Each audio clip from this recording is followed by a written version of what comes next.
And good evening, everybody, and welcome to ACTV Sports, home of the Dragons and Mavericks. As always, my name is Lee Forgety. To my left, I have my brother, Jared Forgety. I've got my brother from another mother, Dallas, over here on the side, and our much elder uncle here, Darren Leach. And we are so glad to be bringing you live football action here tonight on ACTV Sports, back for another season. Guys, I can't wait to get into this game. We'll talk more about the Clinton Dragons versus the Campbell County Cougars here in just a second. But earlier this week, Darren, you had the opportunity to interview Clinton's new football coach, and I think you cover a lot of topics in this interview. We do. It's a little bit longer form interview than what we normally do. But right now, let's go ahead and go on over to Darren's interview with Clinton's head coach, Jason Hammock. All right. Ready? All right, here we go. Good evening, ladies and gentlemen, and welcome to ACTV Sports. High school football season is upon us, that rite of passage that we all look forward to in the South. And this year on ACTV, we're going to do some things a little bit different. When we each week when we have our broadcast, we're going to have the coaches show 10 to 15 minutes before each broadcast. This week, we're going to do the Dragons versus the Campbell County Cougars. So joining me this evening, I have Coach Hammock, coach of your Clinton Dragons, and we've got a handful of questions that I'm going to throw at Coach Hammock and get his responses, and then I'm going to close it up, do some fun things. Got some questions for him, just kind of let Dragon Nation get to know Coach Hammock just a little bit better. But Coach, you've been here for so long, I'm sure most people already know you pretty well. Probably so, yeah. Better more than they want to know. Yeah, probably so. Yeah, I've been around town a long time, so yeah, a lot of familiar faces all the time, and know most of the kids. I've known most of the kids as long as they've been on the earth. Even since they've been in Little League. Yeah, since they've been in Little League. So yeah, it's home. Yeah. Well, I appreciate you taking the time to do it. I know you and I talked this week. I know your schedule's super busy, so I appreciate you carving out some time for us. No problem. Appreciate you. Number one, talk about the growth and development you've seen from your team since summer practice and workout schedule started. Well, you know, it was a rough off season, so I think I took the job. I think it was first week in June was my very first week, and I hadn't been planning on coaching or anything, so I had a family vacation. So I was gone my very first week, and but great staff. Don Colquitt, some of the other guys, they took care of it while I was gone. Didn't miss a beat. The kids, you know, I think they were unsure of what the season was going to go like, the off season was going to go like, but they didn't hesitate. They just bought in. They bought in, went to work, and they've worked their butts off all summer long. School came back. We set down some expectations of what we expected in the classroom and this and that, and they have literally responded to everything we've asked them to do in the utmost way. That's fantastic. As a compliment to you, just from some of the people in the community, when the head coaching position opened up, I started hearing your name pretty early in the game, and folks just had fantastic things to say about your connection with the program and feeling like that you were the guy that could kind of get things moving in the right direction. Even former Dragons that I know personally who, are invested in the program, very complimentary of you and the things that you've done there. So that's always nice to have the support of your people. The support has been outstanding from everyone. I can't complain. I have zero complaints. Fantastic. Talk to us a little bit about your team leaders and how they're providing leadership and accountability. Well, you know, we got a couple linemen. We got only 14 seniors this year. Some have never played before, but you got your Connor Riggs, your Andrew McCamus. You've even got younger guys. You've got Donnie Humphrey. You have Bryson Maddox. You got Bo Wright. They're all literally just accepting the role that what they want, everybody needs to want. Right. And so they're all holding each other accountable. And that's the beauty with this crew, though. They're not really having to hold each other accountable much because everybody wants it so bad. They kind of got a little chip on their shoulder and want to prove that they belong in the conversation too. Right. after losing 18 seniors last year and 18 starters last year. I think everybody kind of counted them out, and they want to prove, no, we're still here. We can do some of those things too. Right. So the kids have really bonded together. They work well together. We've not had any of the bickering, fighting, jealousy. They're all truly, our motto this year is we over me, and they literally live it every day. Love that. We used to, in my day job, I'm a principal at Country River Community School. Absolutely. And we have one of our shirts on the back has kind of a "we is greater than me." That's exactly right. You never accomplish anything in life if you have a me first attitude. You gotta have that we over me in business, in work, in team sports, in anything, because if it's just all about you, I mean, even if you're the head guy and you have people that work under you, if they don't realize that, you realize you can't accomplish your job without what they do. 100%. So it takes everybody. It's a we over me, and they bought into that, and we love it. They use it for every breakdown they use. So that's fantastic.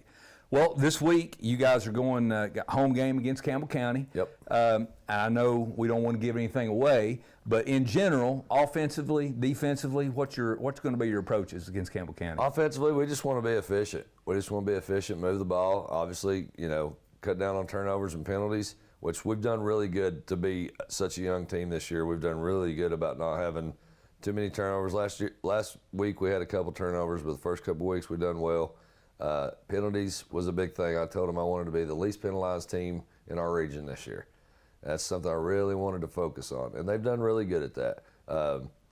So if we can be efficient, move the ball, not punt, not get any turnovers, and not worry about what they're doing, let's just worry about what we do. Right. Let's just worry about what we do, and the rest take care of itself. Defensively, Coach Pemberton, icon in East Tennessee as a coach. He's ran that wing tee at several different programs and been successful everywhere he's done it. I ran it for 18 years as well. I actually got it from him. So I have a lot of respect for Coach Pemberton. He's a great coach. That's a good community up there. I know a lot of people in Campbell County, but I root for them just like I root for AC and Oak Ridge and everybody else every single day except for the day I play. That's right. So we won't be rooting for Campbell County on Friday night, right, or Coach Pemberton. I respect him, but I'm going to beat him. Right. And that's the mindset we're going in with. It's our first region game, so we can lock down a playoff spot at that point, which is unreal, but that's pretty good for week 3, right? Yeah, at least at that point we're playing for seeding and getting ready for the playoffs and getting better each week. It's funny you talked about penalties. I grew up. I'm a little older than you, so I grew up a Miami Dolphins fan. Yeah. And Don Shula was their head coach, and that was always their claim to fame. They were always the least penalized team in the league. Yes. And so I'm watching Tennessee last Friday, and I don't have much hair, so I'm wearing a hat, but I about pulled out what I had because of all the penalties that UT had. So I'm 100% with you on that. I hate it. It really. I can't stand penalties. They kill me. Yeah. So control what you can control. There you go. So it's been an interesting year for you, obviously, but what were some of the biggest challenges for you personally moving from the role of assistant coach into the head coach? Everybody needs something. Yeah.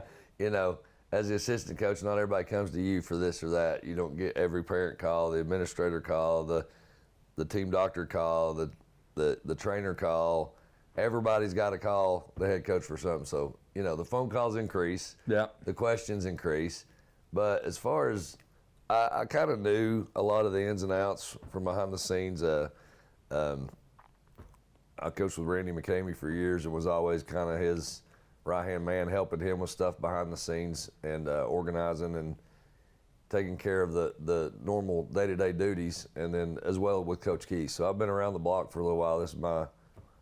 This year is now my 24th year in coaching football. So I've been in football and youth sports and basketball and everything else, and a lot of it's just like running a business. It's just organization and taking care of what you got to take up, not letting it get stacked up on you. Well, I think it was Shakespeare that told us a long time ago, uneasy lies the head that wears the crown. Yes, sir. That's true. Yes. And I certainly understand what you mean about everybody wants something. Everybody wants something. And if it's a good call, most of the time it doesn't come to you. Oh, yeah. It's when something's wrong, it comes to you. Yeah, which I can say right now, we've not had any of those bad calls. So That's good. Right now, I'm still liking to take the calls. It doesn't bother me because it just means we got stuff to do. So, springboarding off of that, what are some of the good things you've got going on with the Dragons on and off the field in the community? So in the community, we've started where we're going and meeting the kids at the local elementary schools. Yeah, I saw before. that. So we started that last week. Our first week we were going to Cleveland, and it was going to be such a late night and tired, and so I wanted to wait and not wear the kids out. Plus, they were just getting into school and trying to get into their sleep schedules and other things. So we started last week, went to Grand Oaks Elementary. This week we're going to Claxton Elementary. So we're working our way around the county school system, and then we'll hit up the city school system here downtown, and we just want to get with the kids. We got the local Optimus programs that run out with us after our varsity runs out on the field on Friday night. So we're just trying to keep the youth involved, making sure we're staying at the elementary schools and keeping them excited about Dragon football right now. The band, cheer, dance, everybody's involved in that, which is great.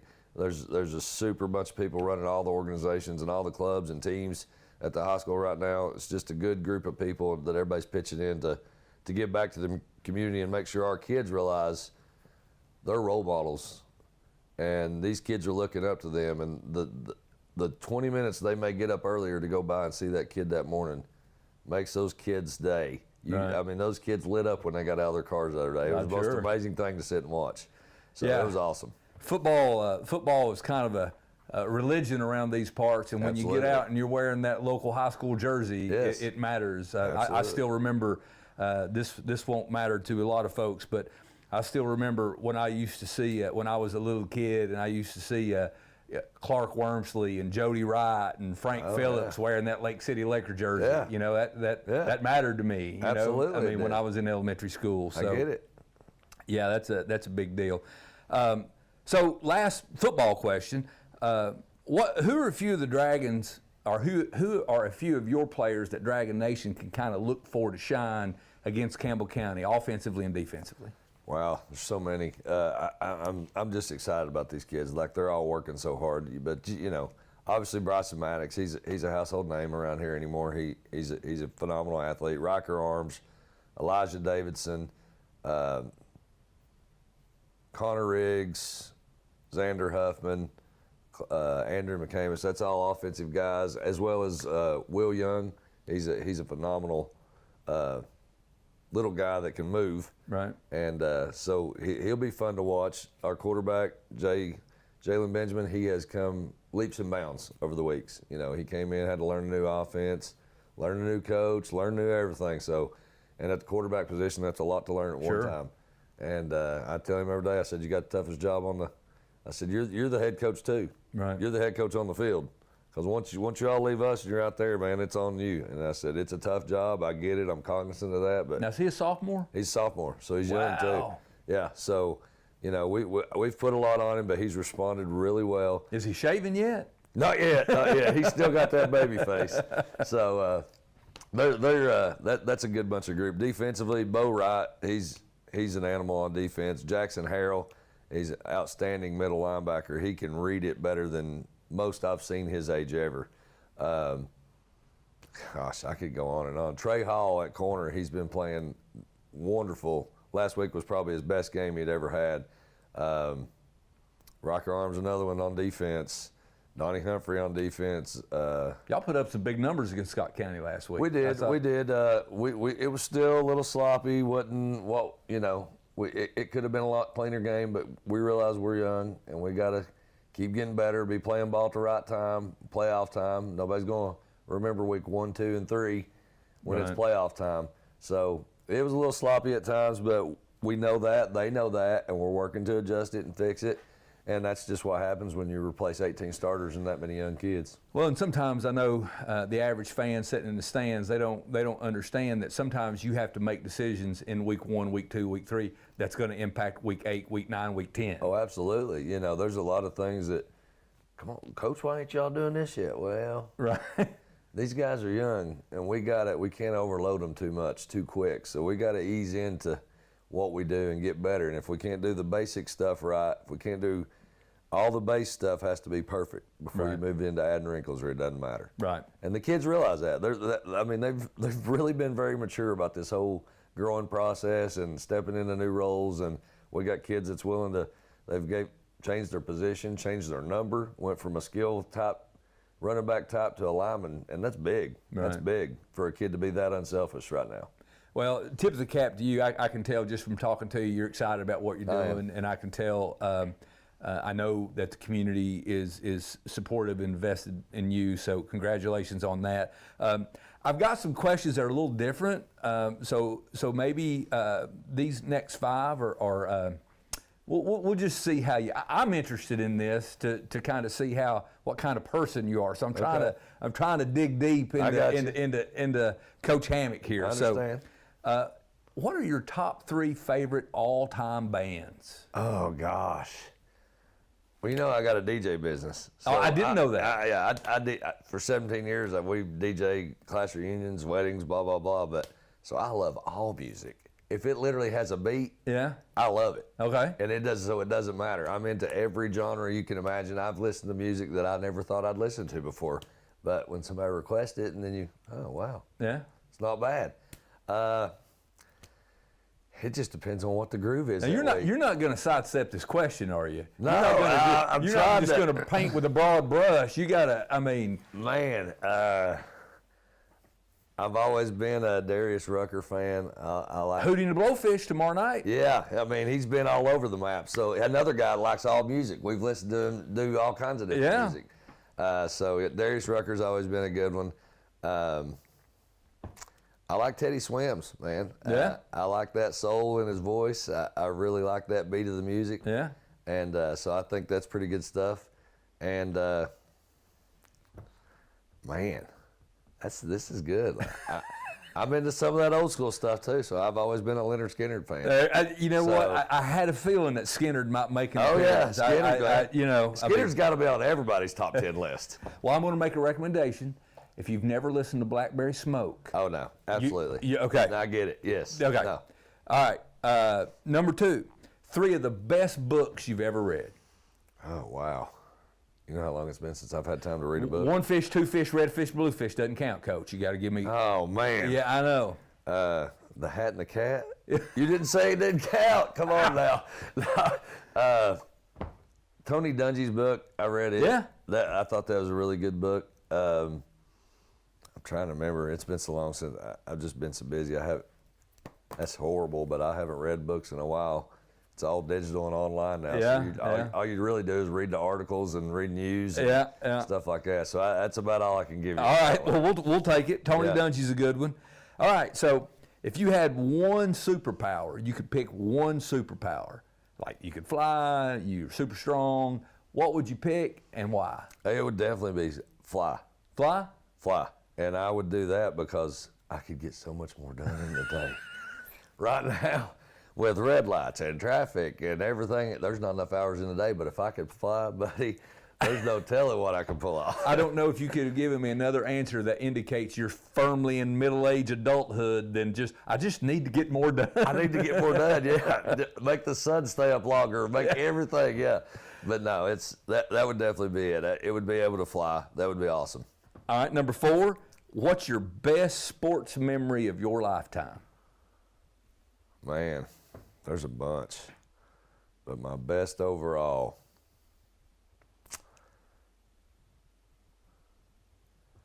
It may not be huge to a lot of people, but I was at what at one point was the longest college football game in the history of college football.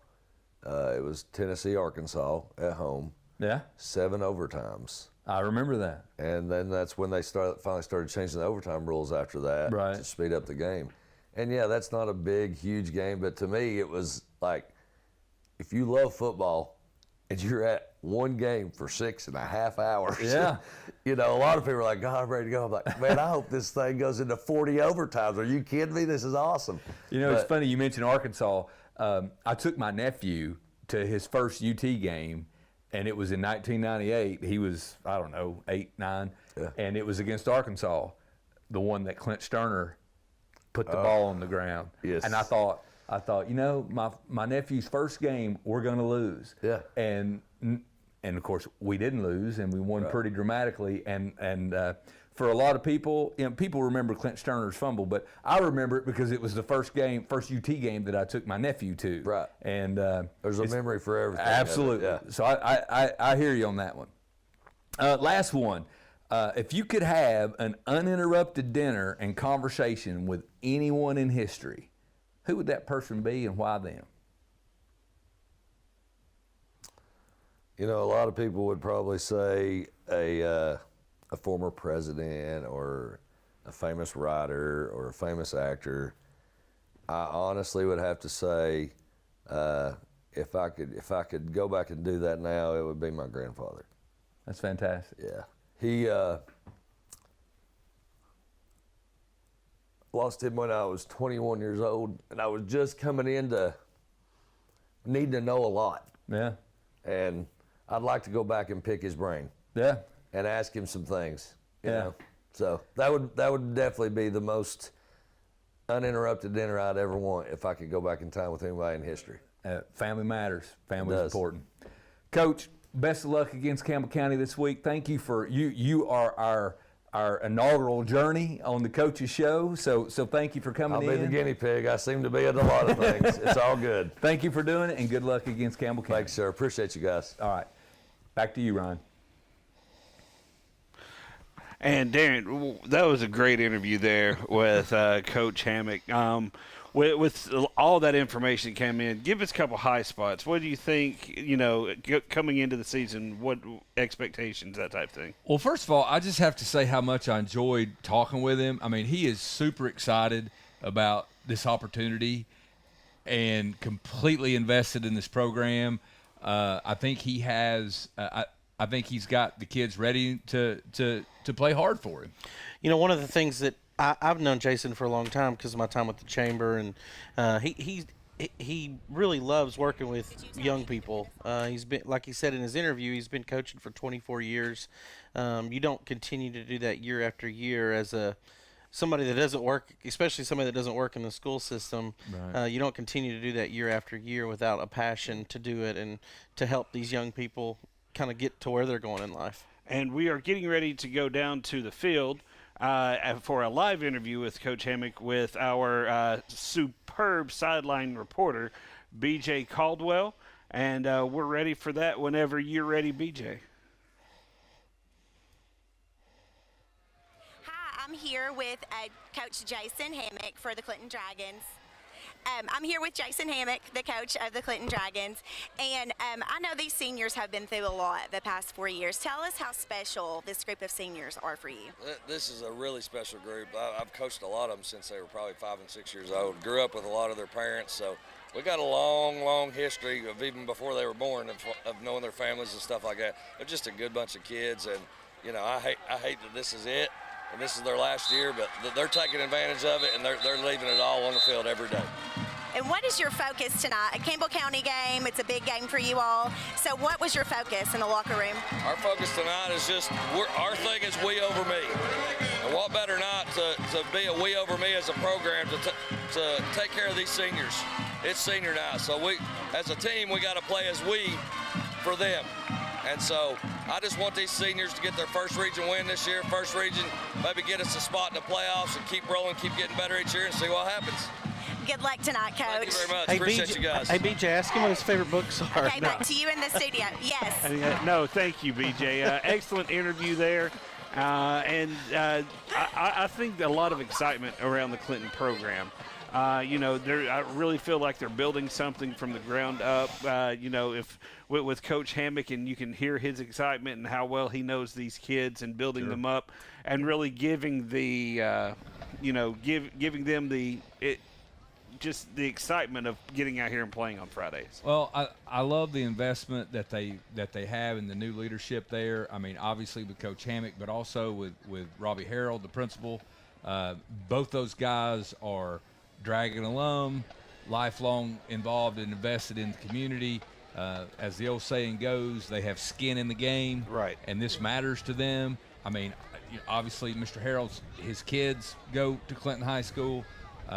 Super guy. I've known Robbie for a long time.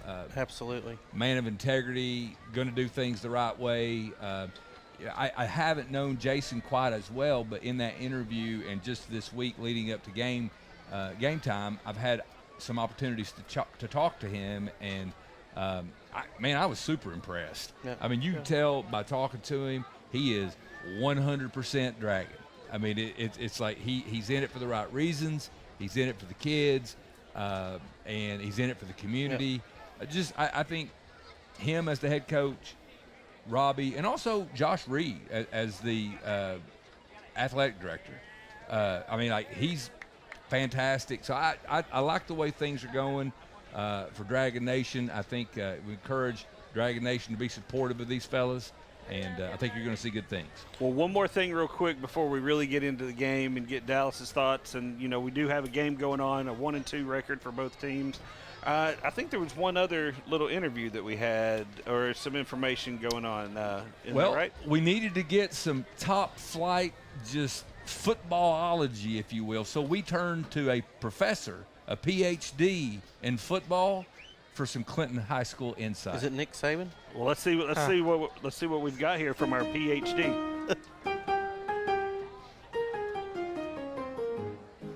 Hello everyone, this is John Sleepy Williams with this week's Clinton Dragons football history lesson. The history lesson this week is on the all-time football series between the Clinton Dragons and the Campbell County Cougars. Clinton leads the all-time series with 32 wins to 11 losses. However, the second half of the series has become much more competitive. The two schools have played each other for the last 21 seasons, starting in 2003, with Clinton winning 11 of those games and Campbell County 10. The series began in 1975 as La Follette and Jacksboro consolidated to form Campbell County Comprehensive High School. Clinton defeated Campbell County in 1975 in the last game of the season, 49-18. The next season, in 1976, the Dragons, behind quarterback Johnny Burham and a pair of All-State linemen in Larry Cannon and Bruce Creekmore, went on the road for the first time to defeat Campbell County 24-12. Campbell County got their first win in the series over Clinton in 1977, defeating the Dragons 21-2. That win over the Dragons was the Cougars' last until 2003, a span of 19 straight Dragon victories.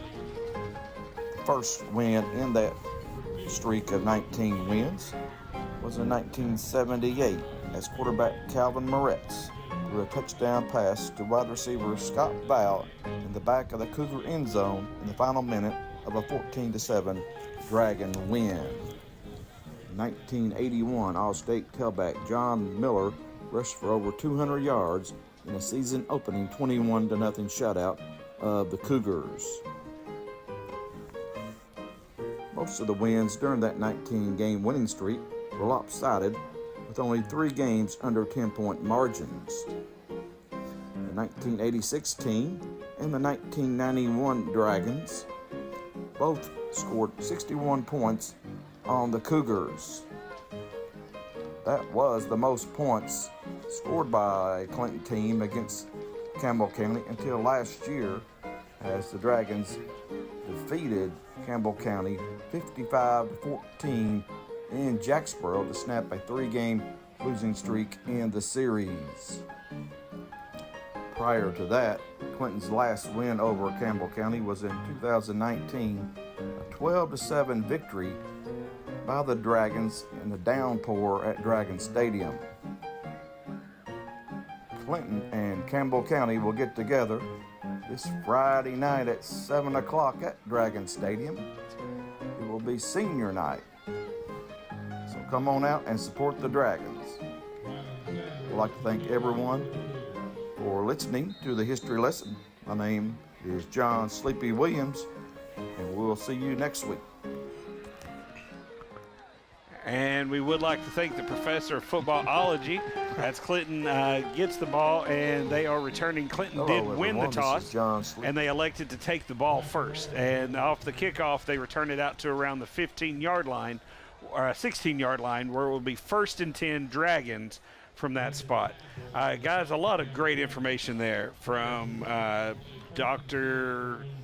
Sleepy Williams. Professor. I don't know if he got his PhD. I don't know what Oh, they're yeah. talking. Okay. PhD I didn't know in football. Okay. Yes. Well, I just wanted to make sure before. I didn't want to give him the Actually, wrong that's title. how he spells football. PH.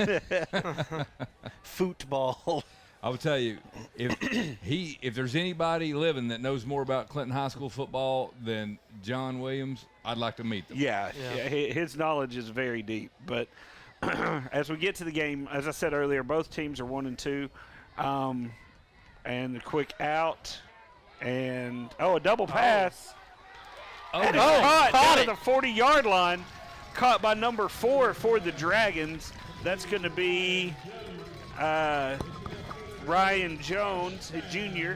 I like a little trickeration. Well, let me coming tell out you to it. something right out of the gate.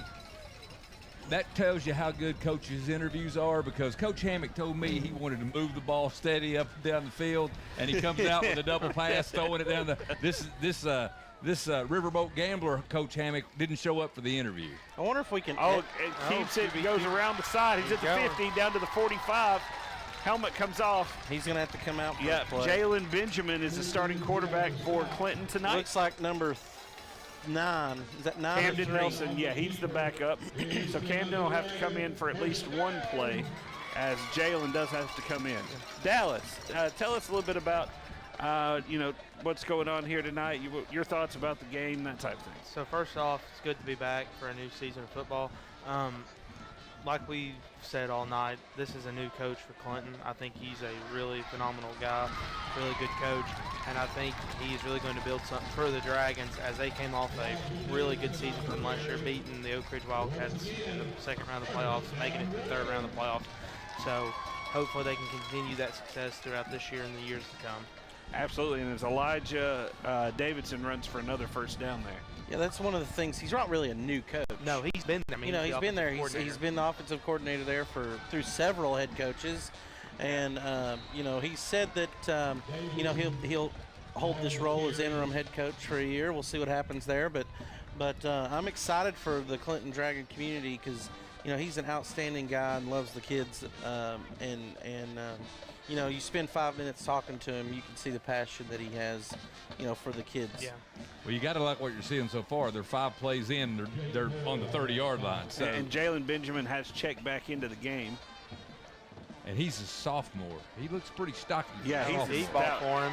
Touchdown. Touchdown! Dragons! Bryson Maddox goes up the sideline, catches the ball in the end zone for a touchdown. If there's one guy on the team, I would think at this point that you would not want to let get behind the secondary, it would be Bryson Maddox. Excellent play call, excellent, and I think it may have been a double move for him to get that much separation on the defensive back. I didn't get to see the whole route as a flag drops. Let's see what the call is. It is good. Flag on the extra point. What was that? I didn't see it. I think it's offsides. No. No. It'll be on the kickoff. It's a penalty on the kickoff, so it'll be a 5-yard penalty assessed there. Yeah. The extra point is good, so it is 7-0 Dragons. Also, if you'd notice, behind the field goal post, they've started redoing some of the stadium. It looks good with the rock wall.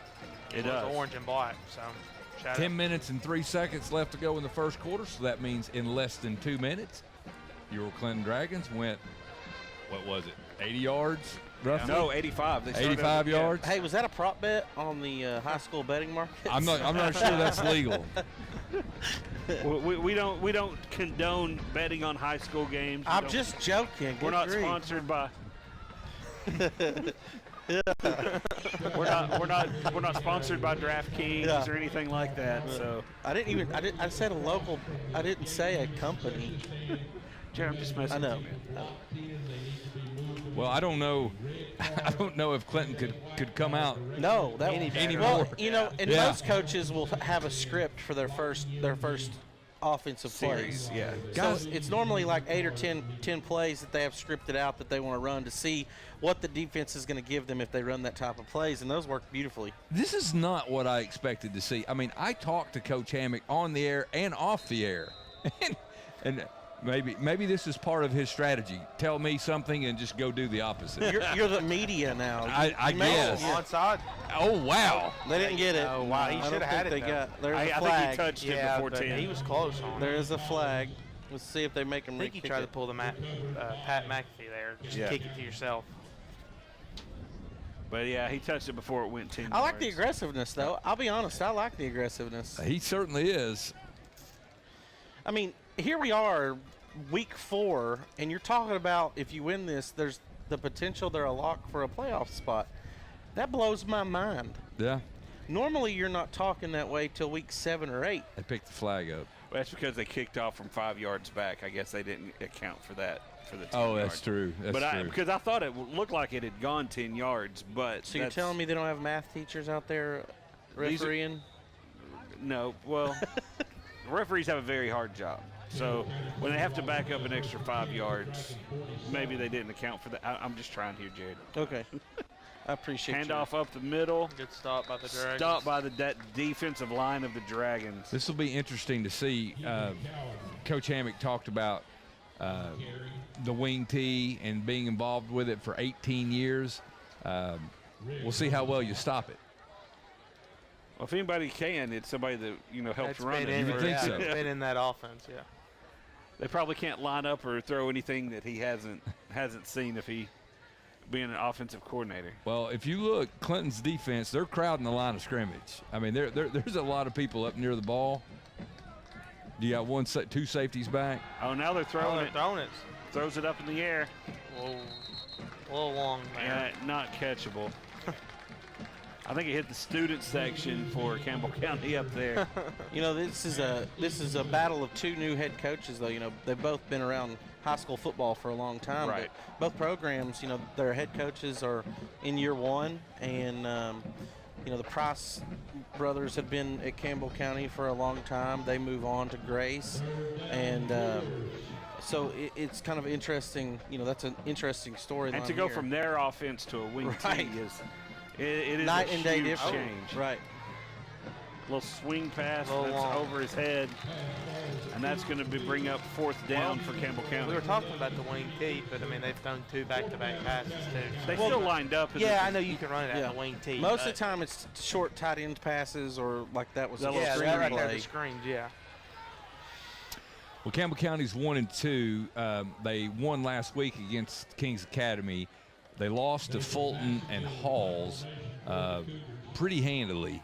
So I like. We didn't get the chance to make our picks at the beginning. I like the Dragons' chances. I'm picking the Dragons all the way. Low kick. Actually Nice got- Campbell County roll, though. Yeah. Generous roll. Inside the 5. Wow, that's a very Goodness. good. We saw one of those last week. I mean, he kicked it from the 50, and I think it literally rolled on the ground 44 yards. But it worked. It pins Clinton back, so It does. Clinton has 95-plus yards, to try to go down. And the way their offense looked on that first drive, I like the mix of run pass and everything that Clinton's done. It's really kind of a newer Clinton offense, I'm trying new enjoying it. stuff, Yeah. trying things. I mean, what do you have to lose? I mean, it's a heck of a way to start. So it looks like Benjamin and Davidson are in the backfield once again. Kind of in the one tight end or one up back. That should maybe a face mask. It is Yeah, a it is face face mask. mask. And that'll be an automatic 15 yards there for Clinton. Perhaps more importantly, get them out of the shadow of their Yeah. own goal Hey, post. what happened to his helmet? He ain't got no stickers on it. Oh, What? goodness. He called, Do what? I think he called that against Clinton. Did he say his mouthpiece was out?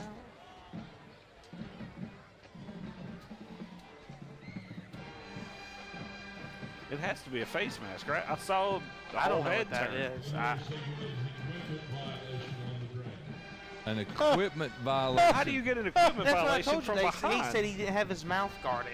But the flag came from like the back judge, like in the end zone. How does he see where his mouth guard is? Also, I never knew that was a flag. Oh, it is. In high school, it is. Wow. It's supposed to be in college, but they don't ever call it. It's kind of like if you don't put hip pads in.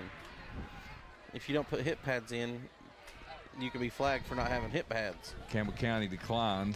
But You're already on the one. yeah, and you lose it down. And you lose it down. Yeah. Exactly. But I swear I thought his head jerked around from a face mask right there. He was trying to get his mouthpiece. Yeah, he was. Benjamin's back in the end zone once again. A little end around. He stayed out of the end zone. I don't believe it's a safety. No. Forward progress will give him out of the. But it's going to be third down and long from inside the 2 for the Dragons. Jake Coyle on the stop for Campbell County. Would you be bold enough to throw for it here, or are you just trying to give yourself room to kick? Just giving yourself room to kick. You've got a 7-0 lead right now. Well, I mean, he's gone aggressive. I don't know though if I don't know. I would go for it if I was in this position. Blitz. They're going for Yep. it. And he got it. Well, that's the guy you throw it to when you go for it. That was almost a late hit on number 9 right there. Yeah, and like we were saying earlier, You mean from number 9? By number 9. By number 9? like Darren was saying earlier, that is one guy you don't want to leave open. I mean, he had a big season last year, and I think he's only a junior, if I'm speaking right. I think so. You're Yeah, from- he's a junior, so he's got one more year with the Dragons, too. So it's going to be really cool to watch him grow and see what he can do for his senior year as well. Well, that gives him some space. Absolutely. And that keeps the drive. That was a huge play right there. Again, Bryson Maddox with a great You know, catch. I'm really surprised. This offensive line is doing a really good job And he of giving him throws- plenty of time. And he's smart. Threw it, got outside the pocket, threw it away out of bounds. You know, play didn't look right. Heads up play. I'm looking for a big season out of Jalen. He's, I mean, looking at him, he's got a big time quarterback physique. He's only a sophomore, but he doesn't look like a sophomore when you look No. at him on the field. And I like the fact that he knows where his bread's buttered, and when he needs to move the ball, he's looking for number 7.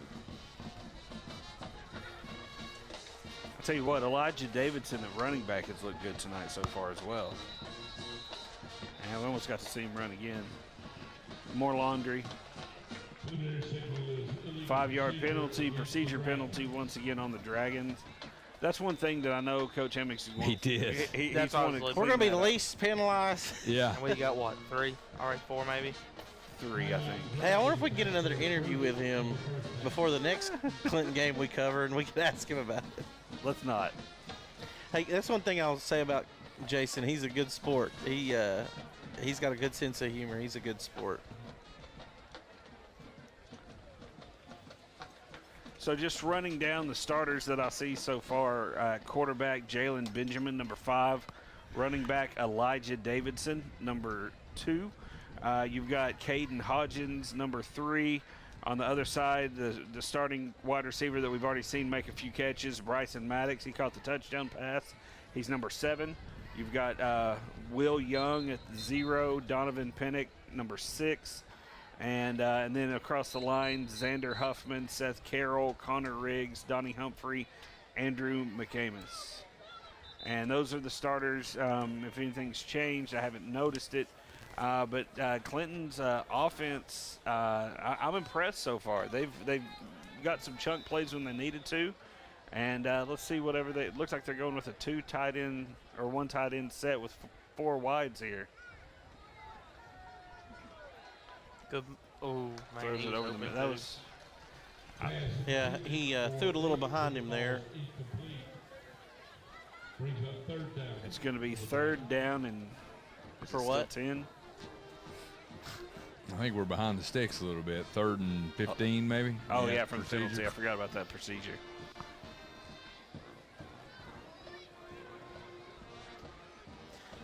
What do we think? We kind of need to do the score predictions. We still didn't really do them. I know there's already a score in. We're a little in. 35-7. Clinton. Wow. Let's see. Good ball. Wide open. Did he get enough for the first, though? Pass complete. I'm being bold. Out of bounds at the I was kind of leaning that route, like 35-14, that area. I want to say 42, but I'm going to go 28 to Dragons penalized 12. for illegal something odd. All field goals. No. let's Is there a do 20. penalty?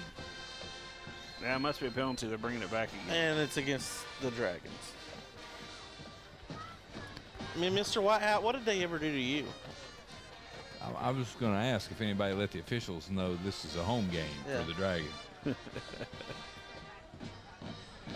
Yeah, but, you know, he might have been on that Campbell County team that Professor Williams was talking about from 1970, whatever. Dr. Professor Williams Doctor of Footballology. with a PH. So they're only about 15 yards from where they started this drive. No, they're closer than that. Now I think you might want to play to give yourself room to kick. Oh.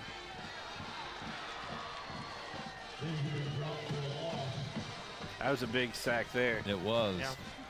That would be called a balk in baseball. They lost. Man, they lost about, what, 25 yards? Yeah. Dragons are back Those in the penalties punt hurt you formation. when you keep Oh, advancing man. the ball and you're getting 3 or 4 penalties a drive. I mean, Blaine It Collins, shows. number 33 senior, is back to punt for the Dragons. Good snap. A little bit high.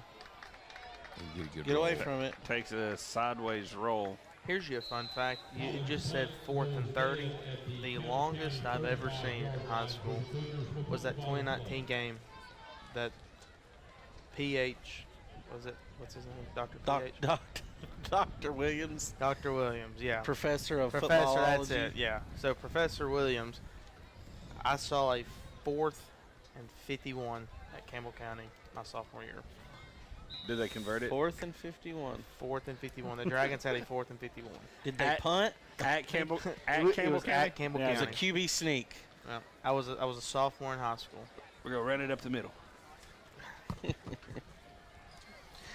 So that would have been back when they were running the wing T. Yeah, it was. That was when the Clinton year, was running the wing T. That's the year they made it to the playoffs and played Saudi Days and they beat Carnes. Yeah, that was that year. Look at us reminiscing about the good old days. Gibson on the carry. That was back when we were at the field. Yeah, we were still doing the games at the field at that time. Sometimes I miss it. I Just the do. atmosphere. Yeah.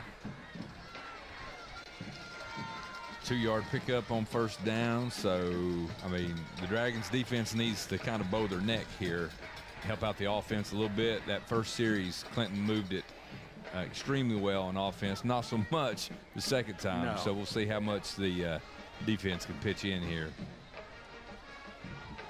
Wow, that was a very good fake out. Big by hole. the quarterback. Taken down at around the. Well, there's some laundry, though. Gavin Owens on the carry. There is the flag on the play. Hope it wasn't a late hit out of bounds. I couldn't tell. No, I think No, it there's looks like a it's hold. against Campbell County.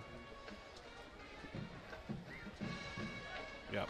That's what we like to see. It was holding against the Cougars.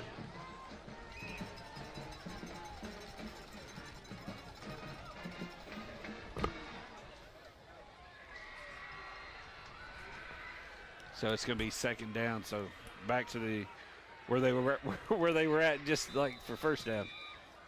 Even, I don't know, maybe even a couple yards behind that, maybe. I don't know. No, they got 2 yards. So again, it's second down in about 8.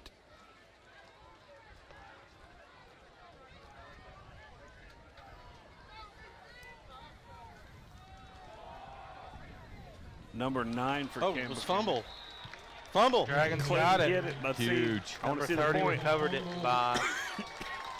And Now then there's a flag flag. after the play. Good grief. Dragons, there is a flag. Sideline warning. No, dead ball. Preliminary signal, dead ball, unsportsmanlike conduct against the Cougars. Sportsmanlike. Yeah, On against Campbell County. They probably said something after the fumble. Well, the question was, can the Clinton defense bow their neck? And the answer is yes. Yeah, they did. Not only that, they forced a turnover, and Absolutely. now the offense gets to come back out, and Campbell County helped them out with that unsportsmanlike, and they get 15 more yards added on. They're going to start out right around midfield. Very good field position for the Dragons. Well, the way Clinton has been approaching this game offensively, after you punch them in the mouth with the turnover, why not try to stick Take the a dagger shot. in and just take a shot at the end zone? Or at least a chunk play. And it looks like they got Bryson down here at the bottom of our Yeah. screens on an island. Reverse. Good Get cut. the edge. A good run Oh. there. That was ran by number 13, 13. Bo Wright. We've seen a couple little wrinkles that Coach Hammock has thrown out there in this game. Good old I think this is a big game for him. I think he really Trickeration. wants to win this game. Well, as he said, in our interview, first district game, region game. Be a huge win for his program. Guarantee you. I'll have to be honest. I don't understand how high school playoffs work. You win a game, you're in. But Right. you don't make the rules. You got to play the schedule that's in front of you. Young carries. It's going to be a first down. He's going to be a little short. They may have to measure. On the stop for Campbell County. No, it looks like he's going to be about a yard short. Third down and short for the Dragons. Got a lot of football action going on in Anderson County this week.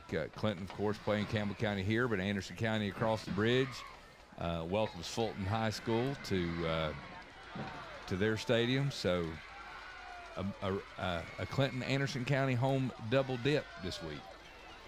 And Yeah, he's we'll try set to up give the you line. some scoring updates from across the bridge when we get them. Davidson carries. First down, Dragons. So he did pick up enough for the first. I thought he got stood up for Yeah, no I did gain. too. I didn't think I thought he got. But somehow he got a yard or two out of it. But I really thought I didn't think he went anywhere. I'll take it. First down, Dragons. 3:42 left to go here in the first quarter. Dragons do lead Campbell County 7-0. Got one-on-one coverage down the bottom. Well, there you go. Oh, nope, he didn't hang on to it. Luke Lindsay, tough coming up there making that play. Good play by the cornerback. Good open field Absolutely. tackle. Absolutely. Young, ball incomplete.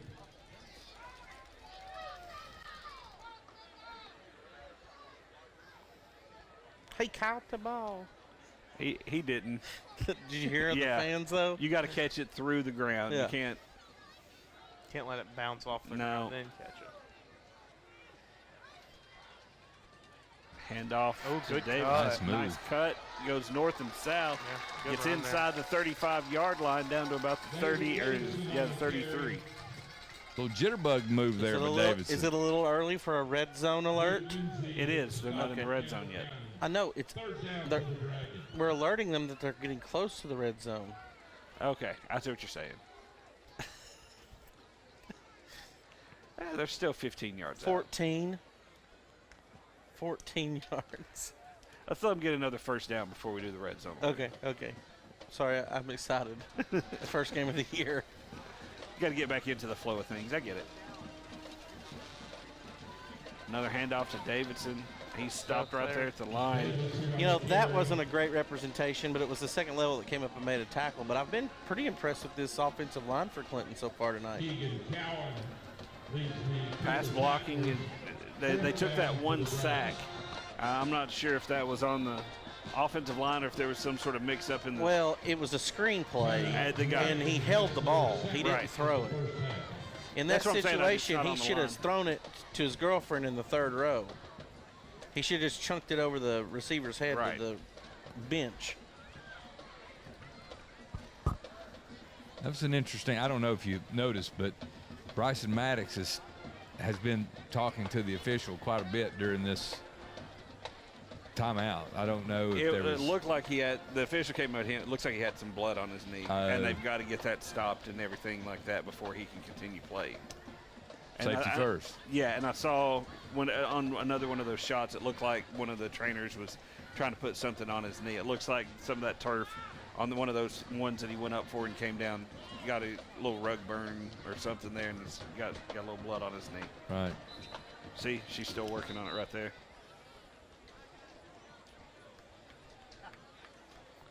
I don't know that for a fact. I'm just using my context clues that I learned about in Anderson County schools. There you go.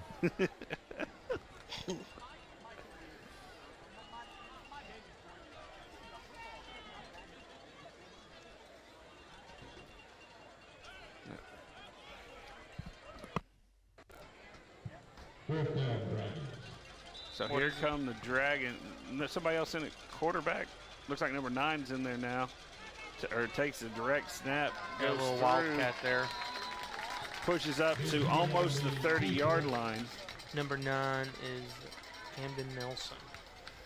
And just to kind of give you a heads up, we will have an interview with Clinton Dragons band director coming up between the quarters. BJ's going to interview him, and we look forward to doing that. And I think we may have a brain buster coming from BJ here shortly as well. So we look forward to seeing what type of trivia questions, what kind of brain teasers that she can give. Benjamin back in at quarterback. Rolls out, throws it deep. On the run. Wow. Did he catch that? No, he Nope, dropped broken it. up. Oh, man. That was a nice adjustment. I think he threw it a little bit later than what he needed to, though. I know, but he's a he had sophomore. 15 yards in front of him wide open. Yeah. Braylon Hayden, junior wide receiver, intended for. Nice throw there. 50-50 ball on the run. You're rolling to your, rolling to your quarterback Absolutely. left and make that throw on the run. And your guy's got a chance to make a play. You line up, do it again. I like how aggressive Clinton's been. Oh, another run Good right up the God. middle. He comes back inside the 15-yard line, and it's going to be a first down, Dragons. Red zone. We are in the red zone. We're in the red zone. Good job, Jared. First down, Dragons. The orange zone. Nobody calls it the orange zone. I get it. Black zone sounds better, though. How about the Dragon zone? I like red zone. Oh, here he comes. Goes to the outside, cuts it back up inside the 10. Nice little. Elijah Davidson. I tell you, I like him as I like his running, how he can be shifty, and then once he gets north and south, he really can move. Well, I think his height is an advantage because he is a shorter back, and he gets behind those linemen, and you can't can really get see lost, him. yeah. Get lost in And the he trees. falls forward. He always seems to fall forward. Less than a minute to go here in the first. He's going to score right there. Big Walks ol' into the end zone. You have been talking about. Touchdown, Dragons. You've been talking about the offensive line. That hole Could was have driven a beautiful. truck through that hole. Yeah. Give a shout out to the Dragon Big Uglies up front. You're going to have some mama emailing Ryan because you called him ugly. It's a compliment. It's a compliment. Back in my day, things that were good were bad. Oh, yeah. Yeah. It's kind of like that. And the kick is up. No No good. good. A little left. Hooked it left. They wanted to review. The kicker wanted a review there. He thought it was good. So 42 seconds left to go here in the first. Dragons have extended their lead out to 13-0. Campbell County's on offense really has not been able to get anything going on this Dragon they've defense. been inside the 50. They've had excellent field position Yeah. all night, and they haven't been able to do anything with it. Yeah. I don't know which coach that is on that blue knee roller, but we need to see if we can get a local car company to paint that orange for him. Like a car repair company, H&H or Gary's Body Shop, spray it orange. He needs some help.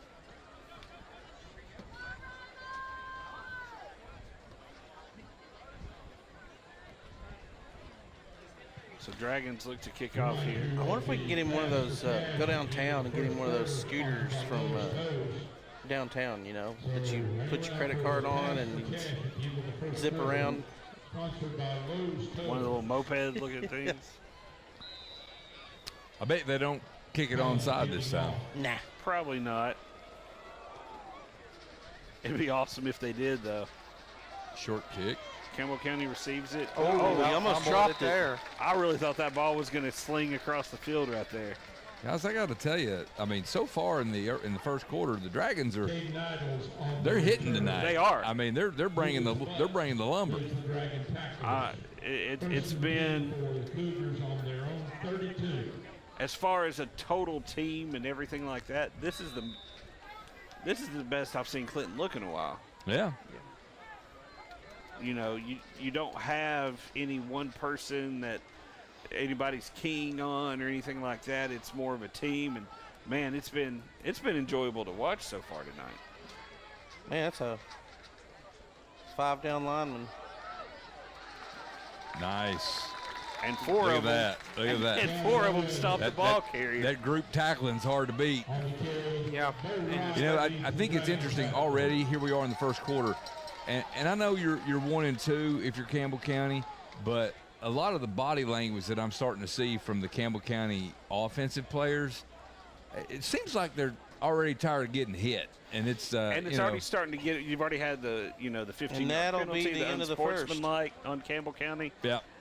So it's starting to get that way. So right now, here at the end of the first quarter, we are going to go down once again to our superb sideline reporter, B.J. Caldwell, who has a special guest who we'll have an interview with right now.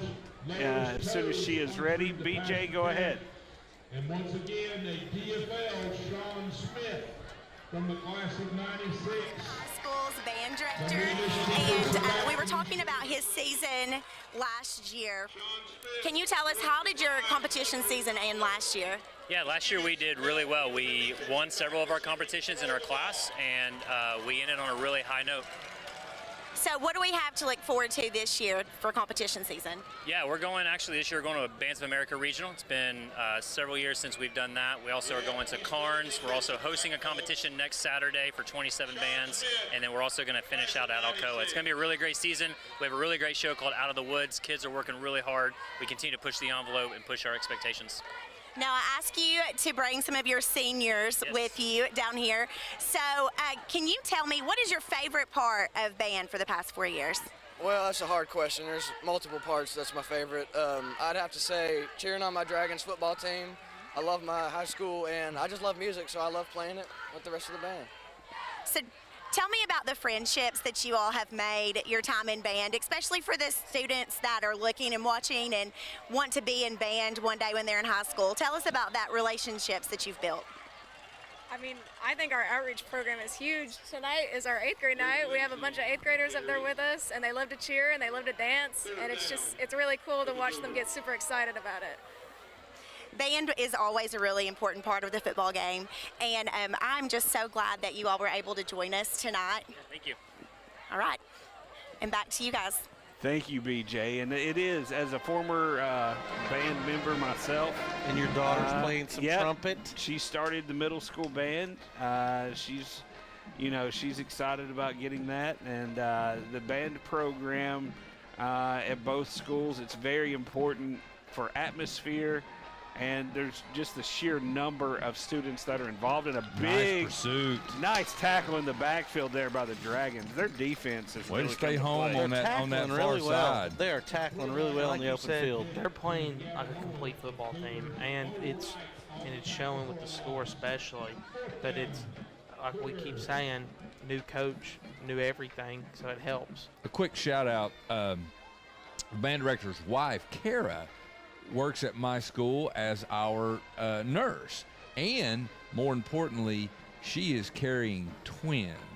Oh, so wow. So she's By twins, you mean she's carrying you and your assistant principal? Or? 100%, and the two Oh, babies oh, that she had. Yeah, okay. absolutely. Okay, punt is away. Short punt again. Shout out Nice Snake. little roll. Go Hawkeyes. And Dragons will take over right there on the right around the 45-yard line. They beat State, didn't they? No, they No, lost. Iowa State came back and beat. Iowa State came back. It's a pretty sore subject for Mr. Stecker, so we're trying not to talk about it. He's not here. He might be watching. Oh, okay. I saw where because Brock Purdy played at Iowa State. He did. And his tight end, George Kittle, played at Iowa. So during their interviews times this week, Oh, I saw that. Kittle had to wear the Iowa State helmet during his interviews. It was Purdy's Iowa State helmet. Yeah. I remember. I saw that.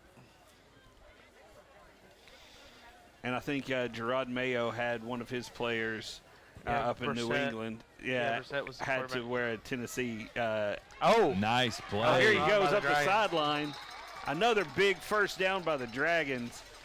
Excellent run there. My goodness. You know, one thing that I think the average fan doesn't understand is football is a game of 4 quarters, and you say handoff. Davis is running hard tonight. He really is. I mean, you got to, again, props to the offensive line. They're opening holes, but I mean, when he gets in there, he's lowering his head and picking up some yards. In football, there's still nothing wrong with a 3.5-yard gain. Yeah, I mean, there's nothing wrong with that. Took a timeout there. I think Hammock was trying to run with some tempo. I think he's trying to run plays with some pace there. They called timeout to slow it down. So a minute 50 left to go here in the second quarter. Dragons lead 13-0, but they are driving. Yeah, I agree with you. I think, you know, it will be huge if Clinton can punch this in before halftime, because, you know, Campbell County comes out in the second half, they get the ball. Right. And if you can go up 3 scores, you know, absolutely, it's going to be a tall task to overcome. Yeah, because Campbell County's offense, not unlike whenever, you know, the Prices were there, they're not really stretching the field, throwing the ball down the field, quick tempo, that type thing. The air raid. They're a lot more methodical in this type of offense. Rest in peace, the Pirate. Yeah.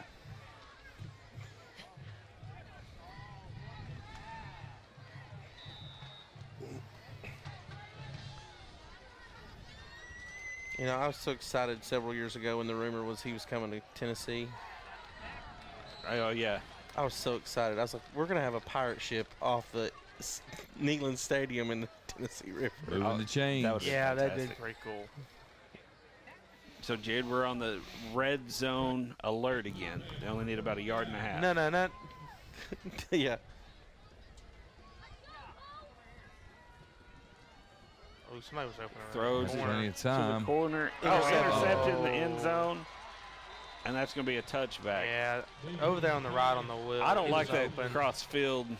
No, I think that's number a long 19 throw. was open on the wheel over there. So Campbell County will get the ball out to the 20-yard line.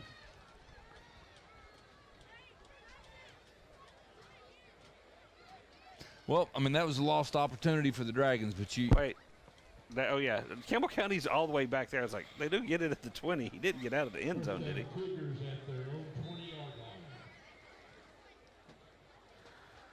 So see if the Dragon defense can come up with another turnover or something right here.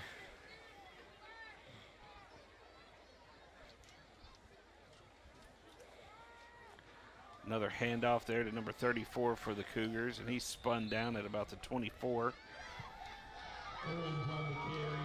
Gain of 4 yards. I think the Cougars are going to be happy to go into halftime with just a 2-score deficit right now, though. Yeah. Jack Wilson leads the Dragons. Unless they break off a run, but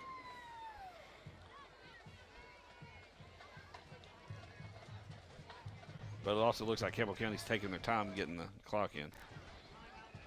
That's kind of what this offense is about, time control. It don't really look like they're in a hurry to get the ball down the field right here before the score either. Another good stop there by Clinton's defense. Yeah.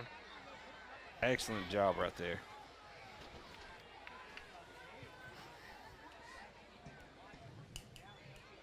Gavin Owens on the carry, tackled by a host. And that'll take us to halftime, probably. One more play. No, I don't even look like they're going to run a play. They're just standing there. So I think you're right. So the Dragons are going to halftime with a 13-0 lead. That's and they had the opportunity to extend the lead out a little bit They've more. had a couple opportunities. But they had that interception there, but I mean, look, first off, Clinton's defense looks very good tonight. Yeah, they have definitely stepped up across the line. Well, I mean, this offense is really, it's a special kind of offense that you have to defend against. Right.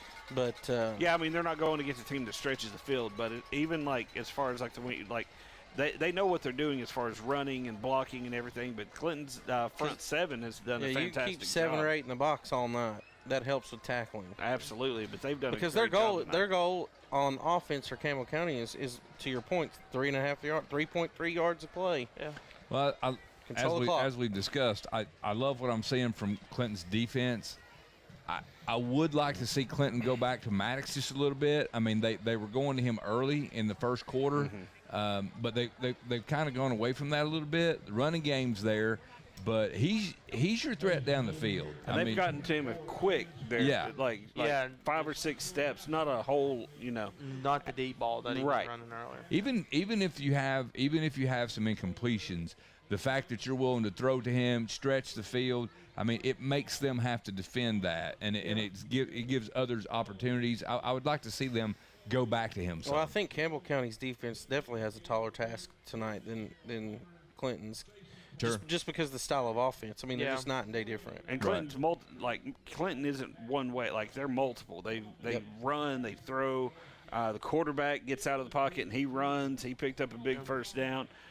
So I mean, it's a more well-rounded offense, and as we see Clinton's band coming out onto the field, once they get started, we will step away for their band performance. And just an update on the Anderson County Fulton game. It's still knotted up at 0. Anderson County has the ball just past midfield with less than a minute to go in the first quarter. My guess is Coach Hammock is not gonna act like he's very happy. Right. I think he's gonna gotta keep them boys energized. I think he's gonna say some loud things at halftime, but especially cleaning up procedural Hey, maybe we can penalties. get some video of it and we can unnecessary bleep things out. Probably don't need those. But I really feel like Clinton has put themselves in a good position going into second half. Absolutely. I think he's going to act like he's not happy. Yeah, but I think he's happy. But secretly, he's. I agree with you. His defense is pitching a shutout.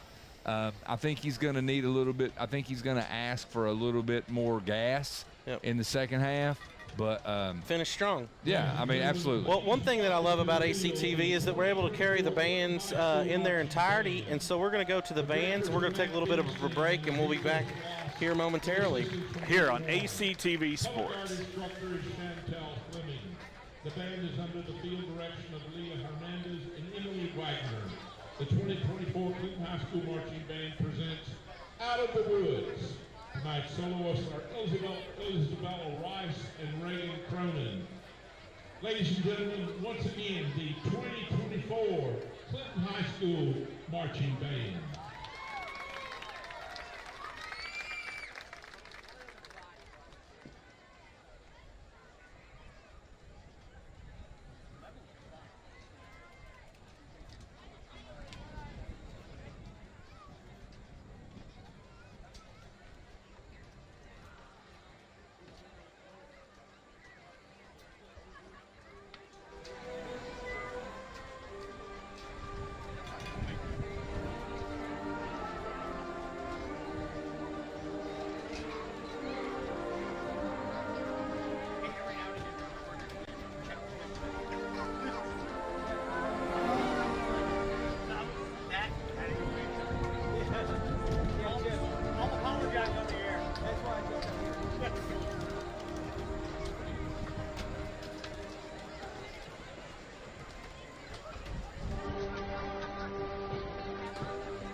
Once again, ladies and gentlemen, the 2024 Clinton High School Marching Band.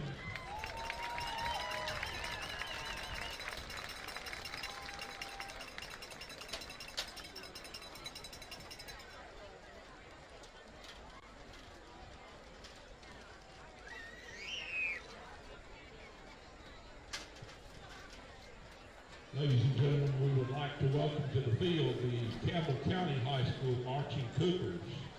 This year's show is entitled Dr. Jekyll and Mr. Hyde, the Duality of Man. It takes us through the duality of human nature, guiding us through the transformation of the professional reserved Dr. Jekyll to the wicked and ghastly Mr. Hyde. Through haunting music and sound effects, you become immersed in the story of peace versus chaos, good versus evil. The marching production features Jonathan Meadows as Dr. Jekyll and Logan Harrell as Mr. Hyde. Eli Gross on saxophone, Cooper Salmons on trumpet, Braden Ivy on tenor saxophone. The Cougar Band would like to thank Mr. Don Hendricks, Mr. Ed Morton, the Campbell County High School band boosters, and the pit bosses, Brian Tackett, Kenneth Lay, and Kevin Wilson.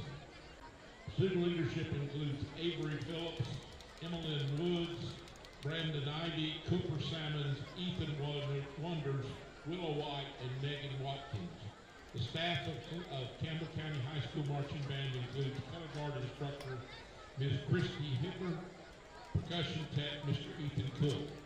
The CCH Band is under the direction of Adam Wright and Tiffany Brayton.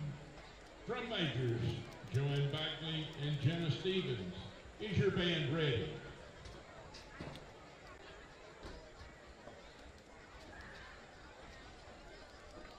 Ladies and gentlemen, the Campbell County High School Cougar Marching Band.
Ladies and gentlemen, once again, the Campbell County High School Marching Band. Give them a hand.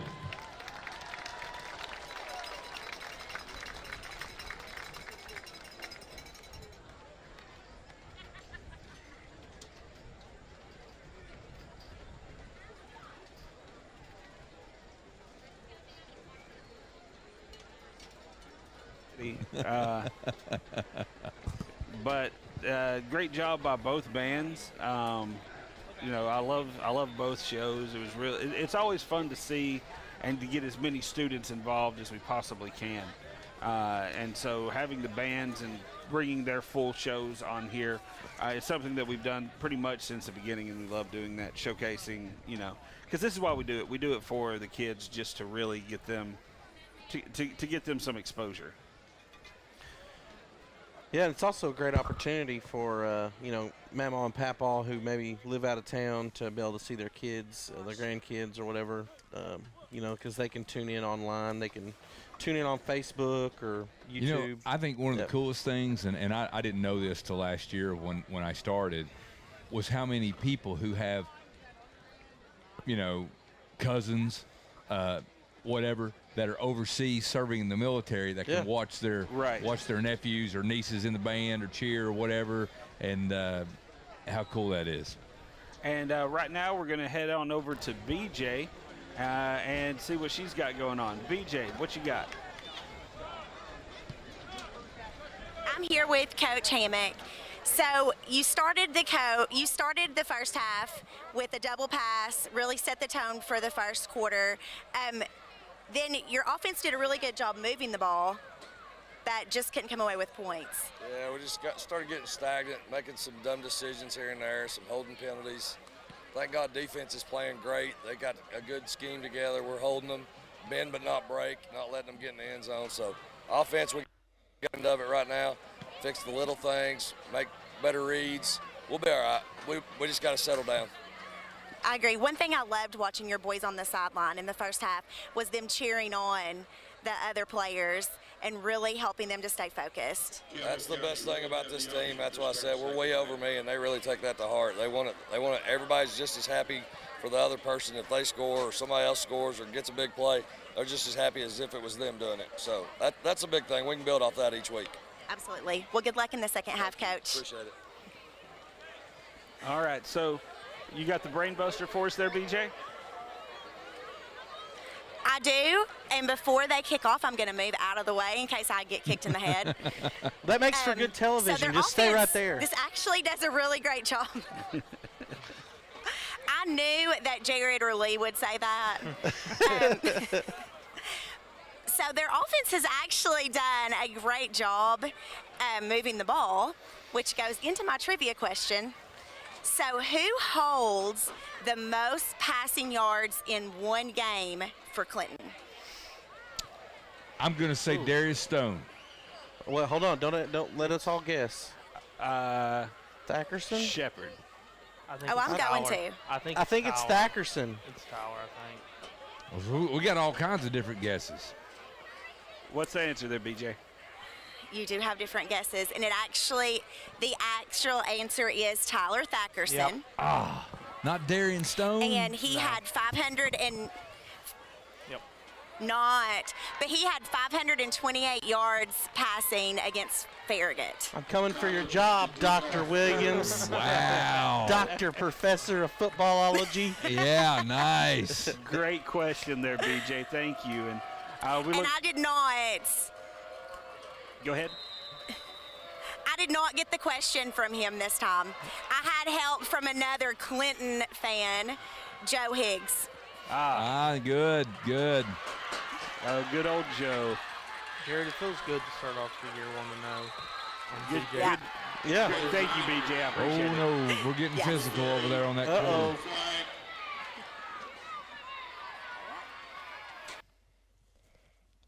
Hands up, playing our song.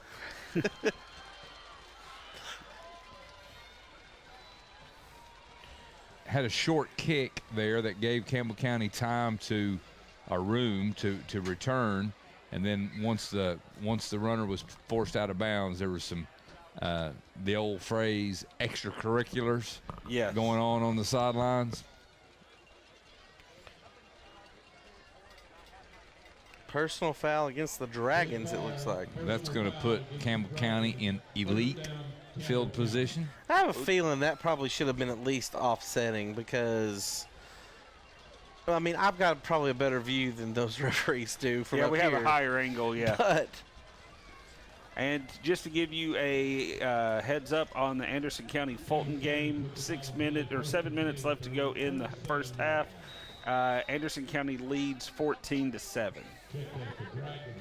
So Campbell County starts the second half. Jared, as you said, they got the ball, and they're starting on Clinton's They're plus territory. Yep. 36, 37-yard line. Not ideal. pays to have a good kicker in high school sports. There you go, D. Bow at neck. They still picked up about 5.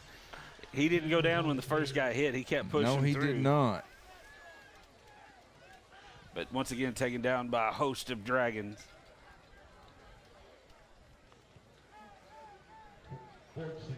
But here's the thing. Campbell County's had good field position most of the night. They have. And they just haven't been able to do anything with it.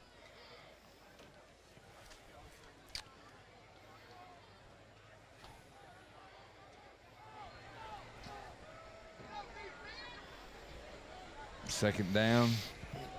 Another inside handoff to 34. Fullback dive there. It's going to be 3rd and short.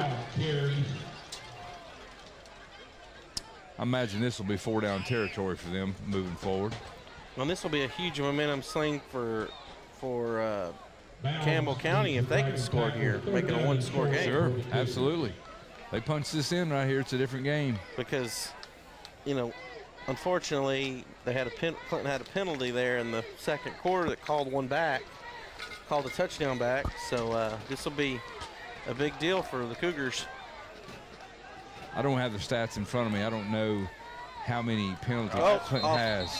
Back them up 5. They were going for a silent count, and I don't think that tackle read that very well. Yeah, they're trying to get up there and get off quick and pick up the first down, but got to back them up 5 now. Got to watch that ball. If you're going to go on a silent count. So 3rd and 1 turns into 3rd and 6 for the Cougars.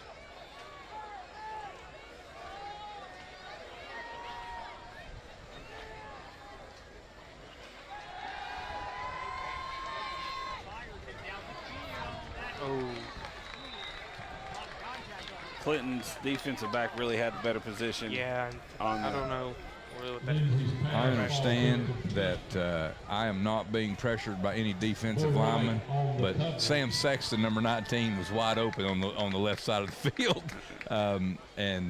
But again, nobody was running after me trying to. I imagine announcing the game if somebody's trying to tackle me would be a little bit more difficult.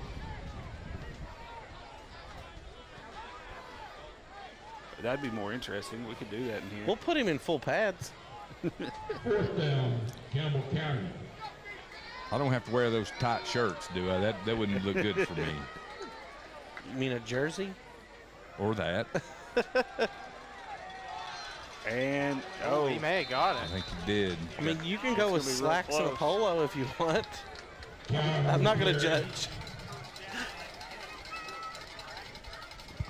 That's going to be close. Lucas Betts. Where do they mark it? Oh, he does not. They're gonna. They gave it to him. I was about to Wow.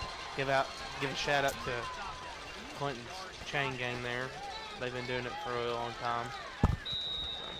Coming in clutch. Yeah, thought we were going to get to see it tonight, but it's not. See what? Chain gang come out, measure the ball. Oh. Well, it's not still young. I mean, we might get to see him in action. We might. It's a good fake.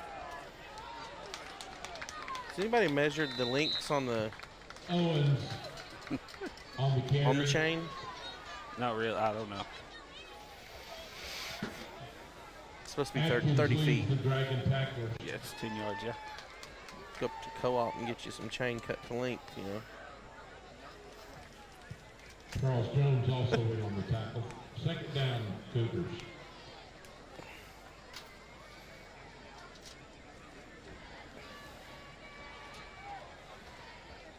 Under 9 minutes left to go here in the third quarter. Dragons still leading 13-0, but Cougars are starting to knock on the door a little bit. Pitch to the outside, turns it upfield. Gavin Owens carry. Taken down right around the 20.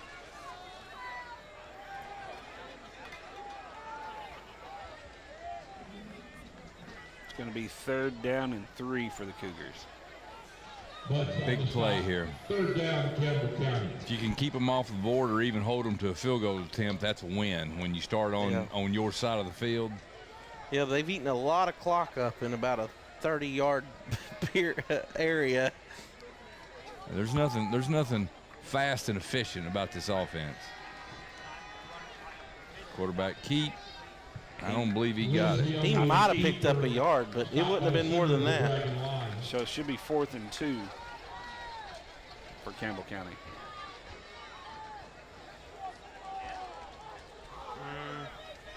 Yeah.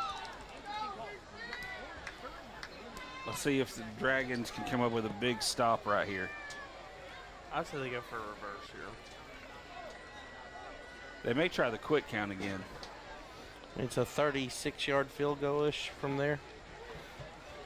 So It didn't look like a lot of thought was given to that option. no.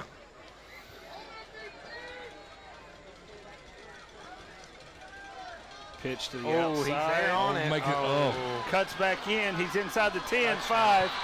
Touchdown, Cougars. You know, that's the first play tonight that they weren't very good at tackling. Yeah, you gotta I mean, yeah, the wrap that up. end was there on him. And he just, Definitely changes the momentum here in the third quarter. but, I mean, you also would almost expect Campbell County to come out hot. Like I said, they did nothing the first half, and you feel like the coach lit some fire on them and try to get the momentum switch. That's where that the 3-score advantage would have been huge Yeah. for the Dragons at halftime. Yeah, Clinton turning that ball over deep in that first quarter or first half, that was huge. I mean, if they could have punched it in and had a 20-0 lead, I think. Well, the best thing for Clinton to do is get the ball back in the offense's hands, and they're about to do that. I think it was my junior year, we had a gentleman, I think he was from Scott County by the name of Frank Diggs. He was a football coach from Scott County. I think it was Scott County. Anyway, he came down my junior year to teach us the wing tee offense. We ran it. I'll never forget. I don't know if he's still living or not. He was an old gentleman then. But we ran the wing for like 5 games. And he rode in on a scooter every day, like a hover round. And he unloaded it out of the back of his car, got on it, came out to the practice field.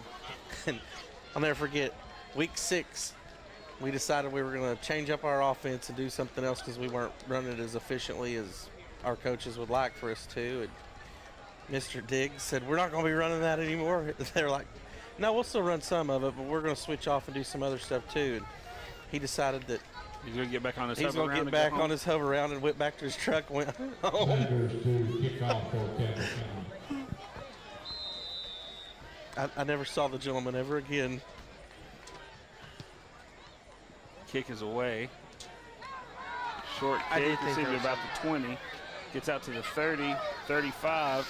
I did think he was interesting. He didn't kick from the middle of the field. He kicked from the left.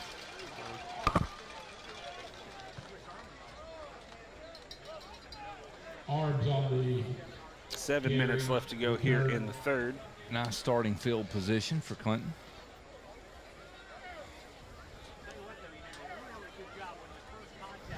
I'd like to see Bryson Maddox work back into the offensive scheme. He's right there at the bottom of your screen at the out wide receiver. Guarded by number 19. They're giving him a pretty big cushion.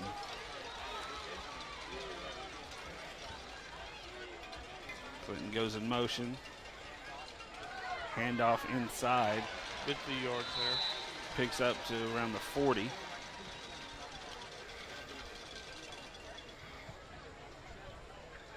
Elijah Davidson with the run there. Jake Cloyd leads the Dragon tacklers. Gain the 2, maybe 3. Yep.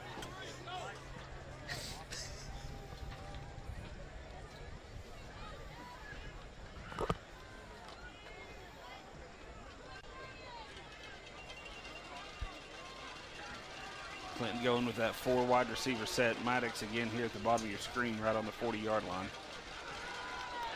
It's tipped. Caught though. It's caught. Maybe it should have just let it drop though. Maybe. But you can't fault a kid for trying to make a play. Pass is deflected. That's one thing you got to give credit to Campbell County for. They've gotten their hands up on several plays that have affected the ability to throw the football. Well, and Clinton has to be careful here. Momentum is a tricky thing, and Big Mo. Campbell County has Uncle Mo. Campbell County has come out. They scored in the first, on their first drive. If they can hold Clinton to 3 and out here and get the ball back. Oh, I don't know. Which they did. Benjamin on the keeper. Landon Campbell with the stop. 4th down Dragons. And don't look like they're punting. Oh, Here they Oh, go. yeah, they got a punt. That's what I'm thinking.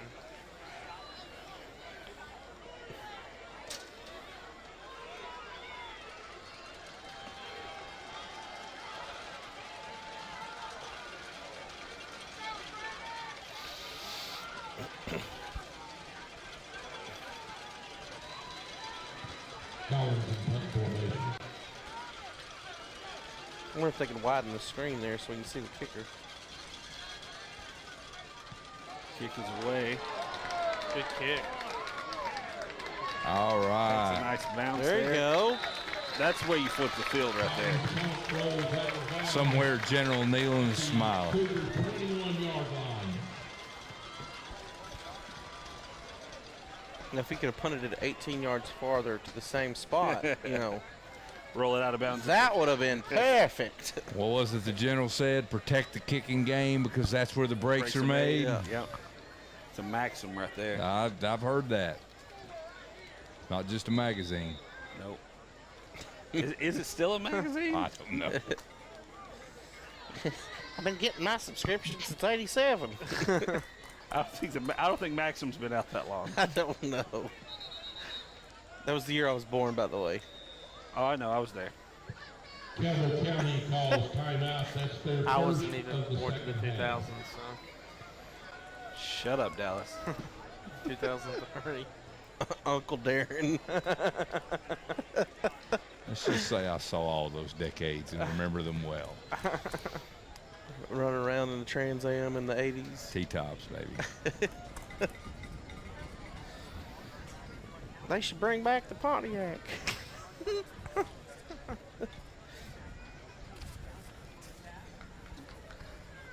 So under 5 minutes left. Dragons still leading. In the third. The Dragons will be back at home entertaining the Powell Panthers. It will be homecoming next week. So we encourage you to get ready for homecoming. We've got, speaking of next week, we've got Clinton again, I believe. Powell coming to Dragon Stadium, and it is homecoming. And as always, That should be an exciting game. Powell lost to Anderson County earlier in the year, and they beat Oak Ridge last week. And Pretty handily. Yeah, and so they're completing their Anderson County tour, I guess. Yeah. The Anderson At County least they don't have to three-step. travel far. Well, the first two were at home for Powell. Fulton with a double pass. Caught and completed it. I thought it was going to get sacked, but first down, Cougars.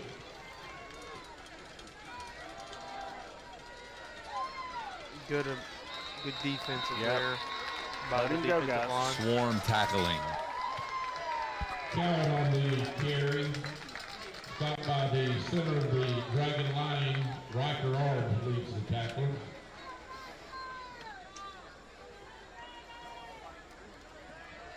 Second down and 9 as he gets forward progression. Second down and 9 for the Cougars. You know, with that punt that put Campbell County deep in their own territory, this would be a fantastic opportunity for Clinton's defense to make something happen. Yes. Force a turnover or even hold them and have them kick them from deep in their own territory. Could flip the game. well, they need to get some more pressure on the quarterback when he does drop back to pass. Oh. Big hit there. Hello. Houston on the carry. Welcome to the county seat. Ooh.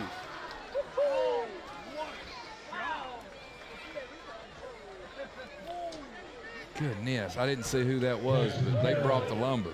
On the stop. We had a close-up shot of it, and that looked like it hurt. Third down. Hopefully that Cougars. kid will be okay. And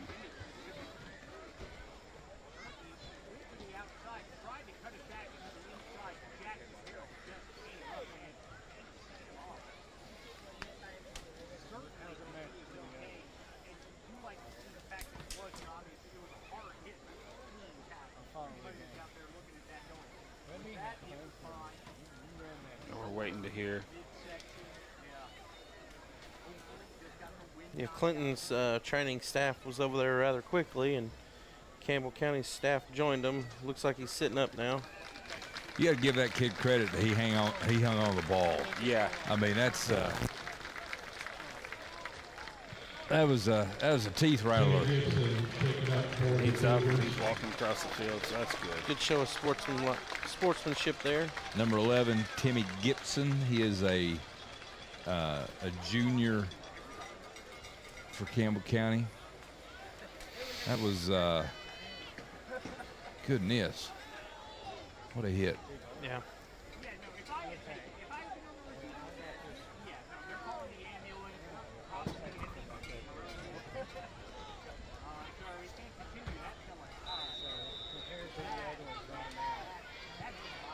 Third down for the Cougars as we resume play. going to be 3rd and long for Campbell County.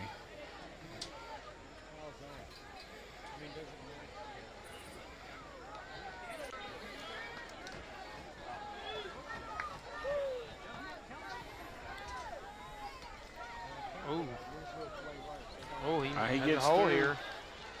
No, he should. That was oh, no. Nope, He got it. changed. First down. I was say he had a good fake out there. Gavin Quarterback Reynolds did. carry.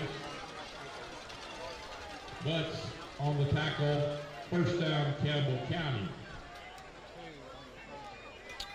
The great Larry Gann, still the voice of the Dragons.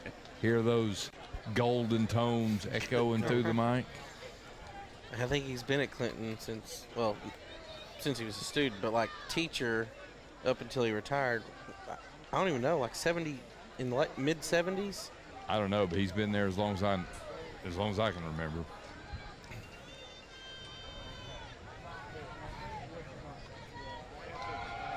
Another handoff, tries to work to the outside. Nice. Good tackling there by the Dragons. Got to put a string of these plays together. Yeah, they can't. The defense is kind of getting a little tired and getting a little sloppy. You know, Larry's got a much better half and much better.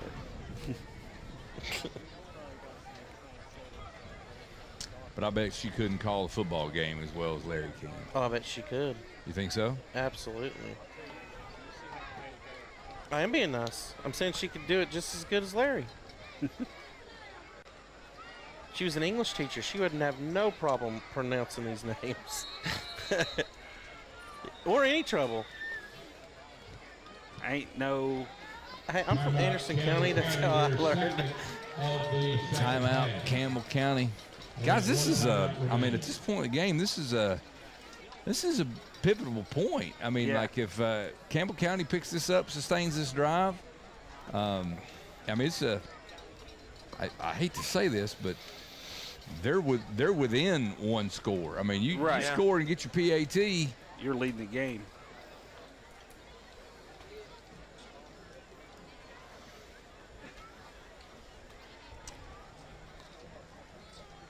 Luckily, Clinton gave them the worst starting field position I think they've had all night off that punt. Right. Everything else has been around the 50 or in plus territory.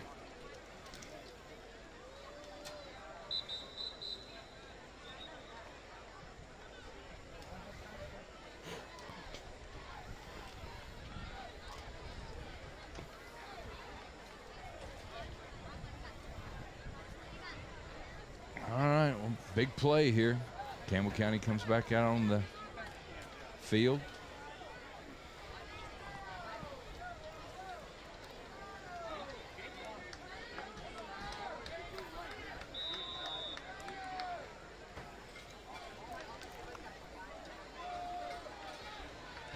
Second and short.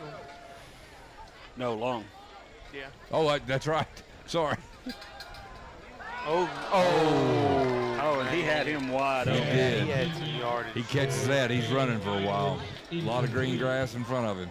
And by And some grass, I orange and mean black. turf. Yeah. And the green turf grew all around, and the green turf grew all around. Man, he was wide open. Third down, Campbell County.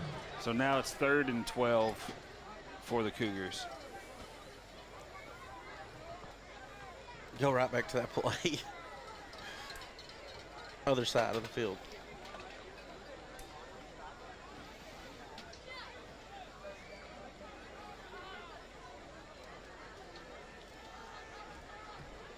Looks like Clinton's got about 8 in the box right now.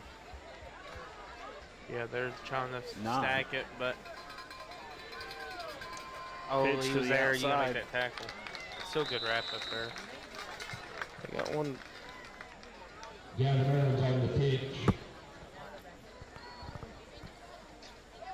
So it's going to be 4th and about 10. I know it's still about 12. And here comes the punt team for Campbell County.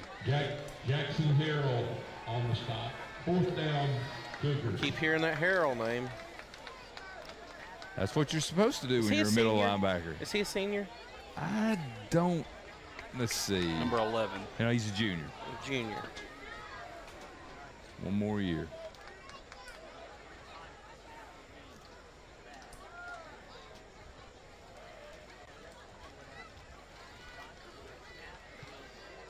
Kick is away. Fair catch called. I get it. I mean, you're going to start at the 40. Yeah, but he may have had a little room there. Run up the field. Well, 36, 37. It'll be 1st and 10 Dragons. Under a minute left to go here in the third.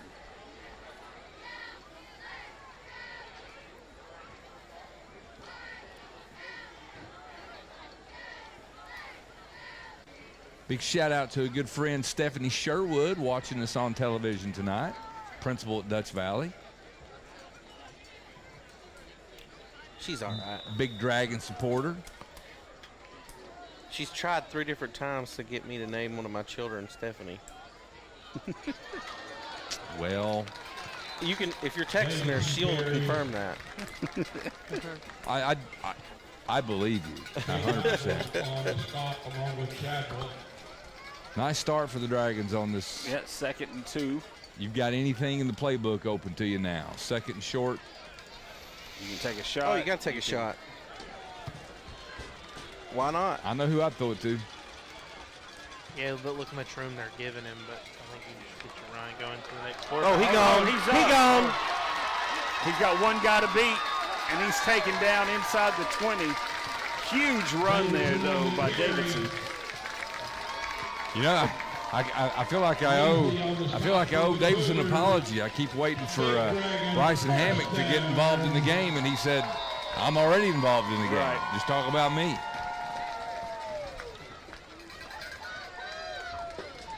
Did Clinton take a timeout there? I think they were expecting the quarter to be over. Shaking up on the play.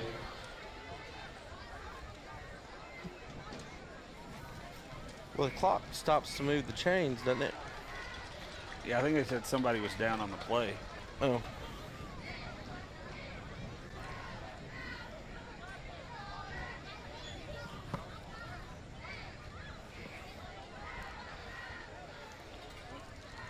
Once they start the clock, it looks like Clinton's just going to let the clock run out for the third quarter. Yeah, I think that's a smart thing to do. Like you said, take you an extra 15 seconds, get a breather, make sure you want to run the right play here. I mean, you're inside the red zone. Because, I mean, you honestly have to capitalize on this right here. Like you said, it's a one-possession game, and the one possession can flip you from winning to losing. And at the end of the third, Dragons do have a 6-point advantage, but they are knocking on the door as they are in the red zone. And that was a great run there by Elijah Davidson. Absolutely. I thought he was down. There was a couple that were, I think they were linemen that fell right there, and I thought he was with them. He kept those legs churning. And then all of a sudden he comes shooting out of there. Absolutely. Kept the legs churning, kept pushing, came out of the pile. Heck of a run there.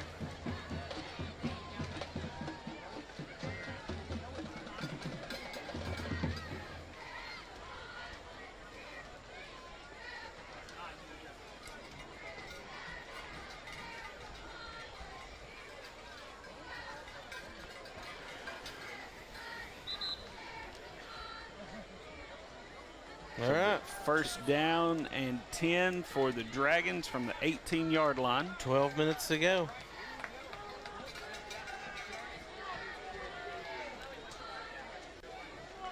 Maddox is up at the top of your screen now. And looks like next to him is going to be Bo Wright.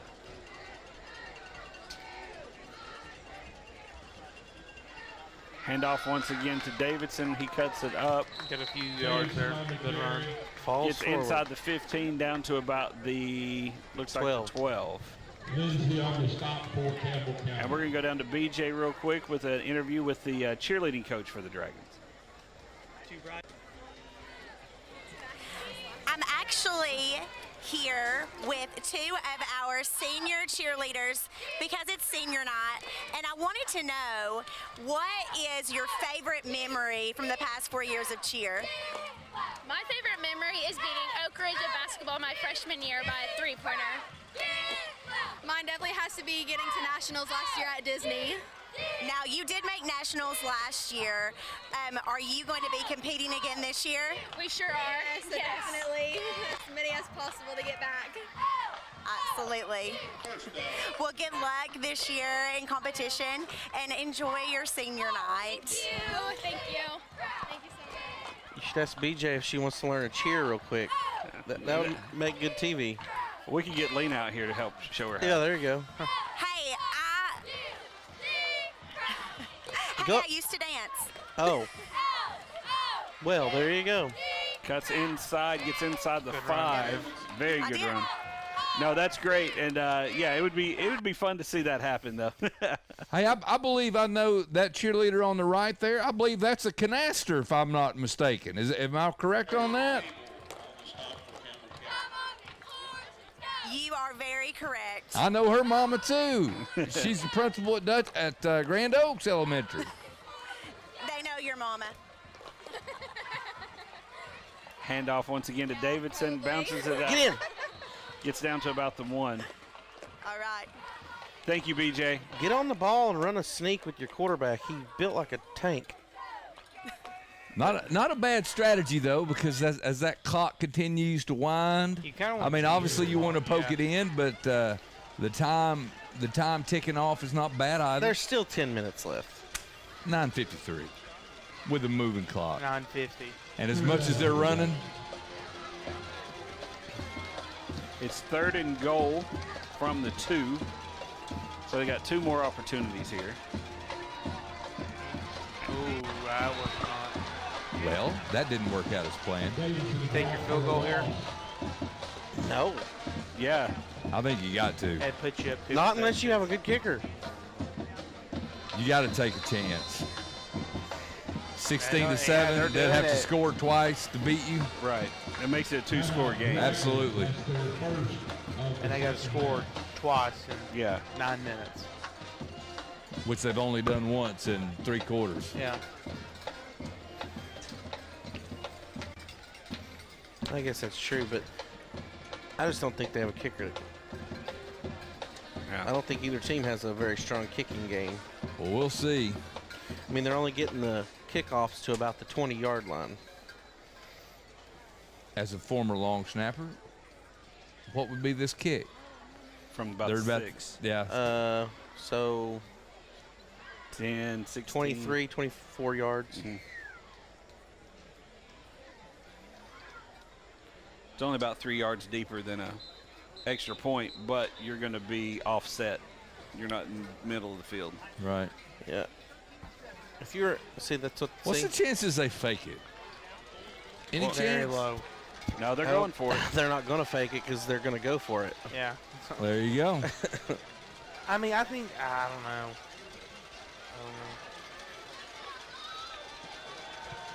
Well, I'm going to trust that Coach Hammock knows his squad better than we do. So here we I go. bet it goes to Maddox here. Yep, right looking at it. Run it in. Right to him, what did I say? Touchdown, Dragons. To Maddox in the back of the end zone. Well, I'll have to talk to Coach Hammock this week because he's made Jared look like a prophet. He was doing some game film study earlier, and it I've been watching the kicking game from practice over the last 3 months, and those kickoffs to the 20 have me concerned. 12-point lead right now for the Dragons. Kick is up. Get over. It's good. See, it'd have been it's good. 20-7 with Yeah, 9 it minutes cleared the goalpost and by what, 53. 6 inches? They put an extra point on the board. 20-7 Dragons. I'm just glad they didn't kick it from Offset over to the corner. 23-yard line or whatever. It's an extra kick 20. And Extra point. yeah, no, not in high school. What is it? It's they snap it from the 3. So it's about 18, 19, something like Yeah. that.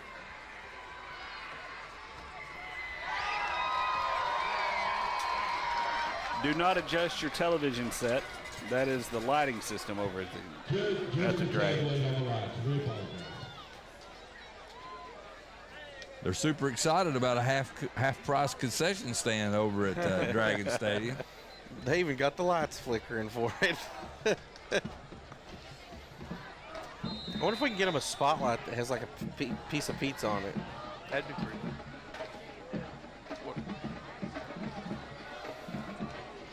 The kick is away. That was a great play.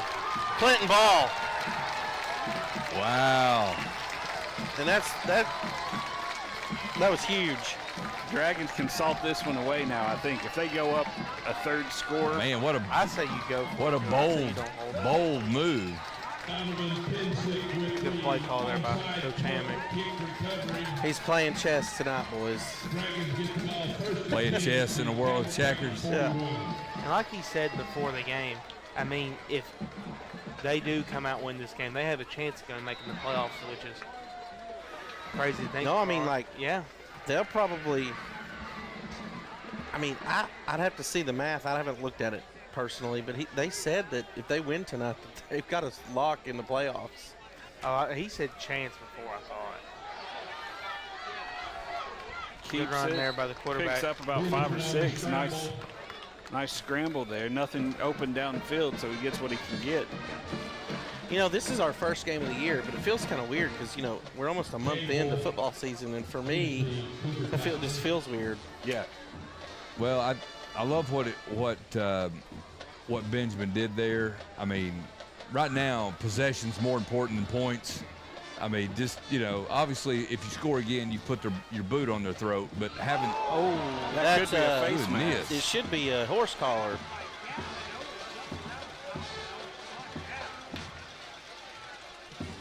now that might take a minute. I hope Coach Hammock is going completely nuts on the sideline because that was terrible.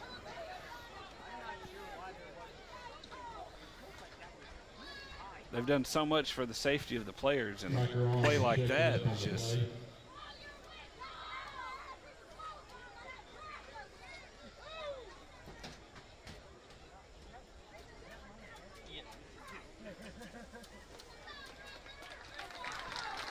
Sometimes you just need a minute.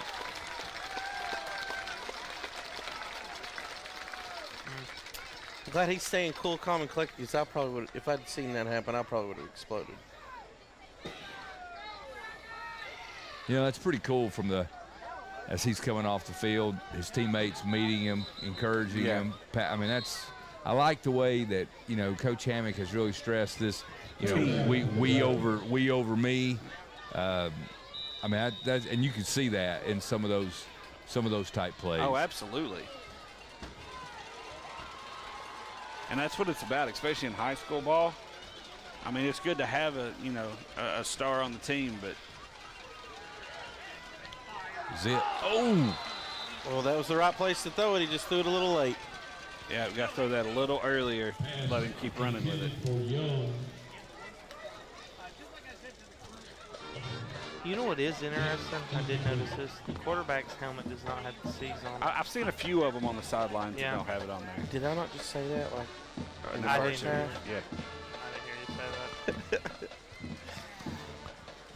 But yeah, I don't know why. It looks like an old Cleveland Browns. That's what I was going to say. Yeah. You got Bernie Kosar out there.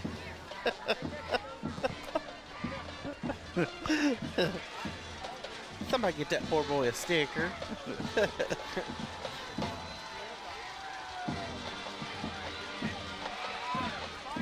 it all. Oh, you got to catch that. Gotta catch it. And that stops the clock, too. It does. Last two. And it's a turnover, Yeah. I believe. I think that was 4th down.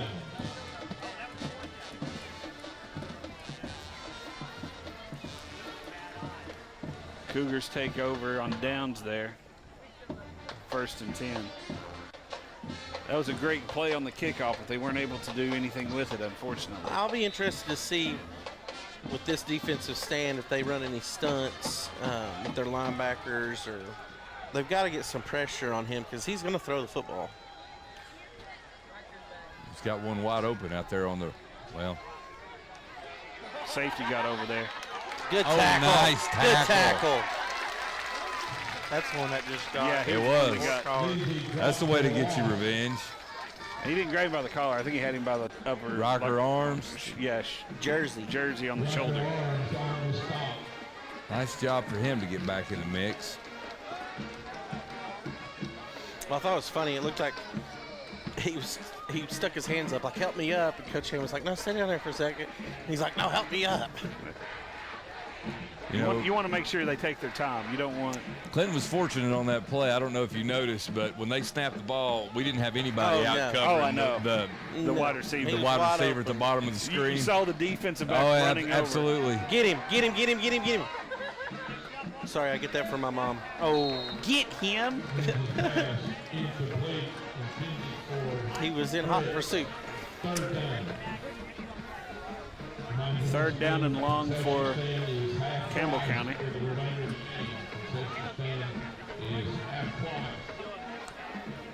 There it was again, Darren. The half price possession. It's true. You got to bring your coupon. Keeping. You ever take any coupons to the Piggly Wiggly there in Rocky Top? I did it many times with my mama. Or Coal Creek? I didn't shop when there was Coal Creek.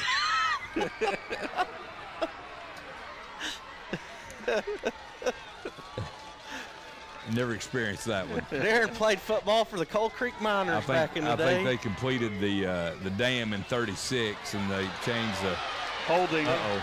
It's coming back. Did you see a flag? Yeah. Fantastic. That offensive guard tackled the defensive lineman for Clinton. Yeah, I saw it back there, and then I saw the yellow flag drop. It's hard to miss that one. That one was pretty. That one was pretty blatant, bad. yeah.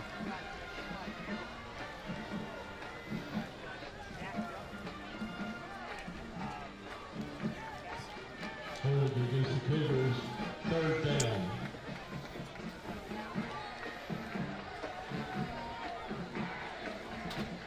And now it is third down in Coal Creek for the Cougars.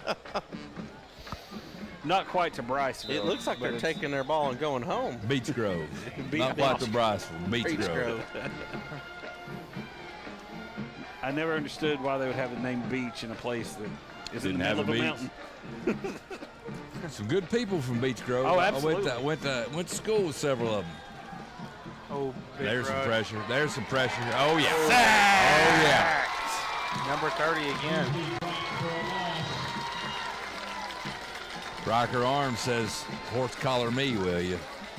He's got. Let me hand you a couple of tackles for loss. Straight out of a Western. Yeah. Horse tackle me, will ya? Pilgrim.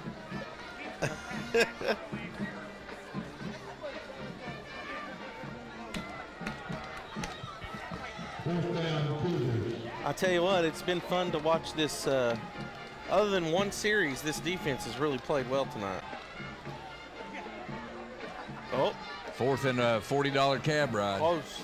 Still not the furthest. I think they've made it to La Follette now. If we were here in. They're getting ready to punt the ball away.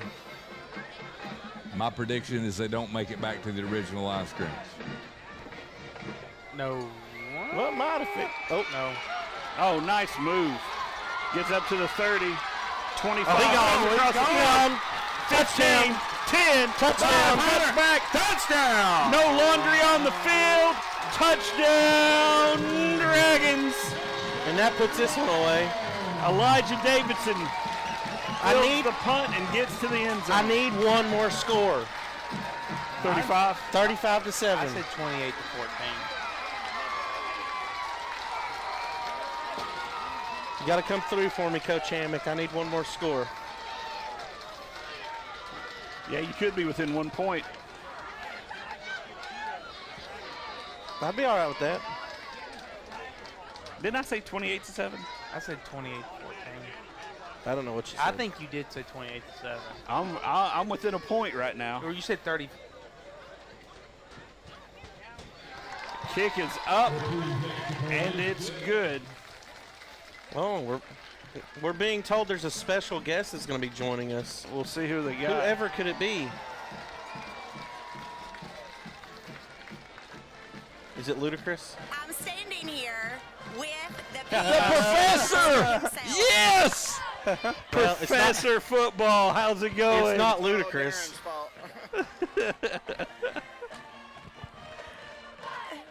So you can ask him anything you need, boys. Sleepy, what have you thought about Clinton's performance tonight? They've had a really great all-around game. Just ask Sleepy what he thinks about Clinton, both sides of the ball. He said, what do you think about Clinton's ball game tonight, how their play, and how they have played on both sides of the ball? Well, I think we got off to a real good start, and then Campbell County started playing pretty good defense against us. I thought our defenses played pretty well for most of the game. You know, we gave up the touchdown to start the second half, but had a penalty and on the kickoff. So getting a little hairy there, but got that couple scores. So I think we're going to be all right.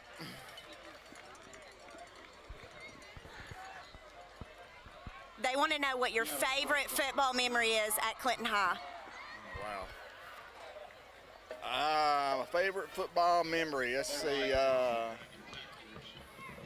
Probably here at Clinton High School. It's probably the year in '92. We beat Oak Ridge 6-0, and we went on to the state championship game. And that game always sticks out to me because Oak Ridge always been a thorn in our side, and we finally beat them that night.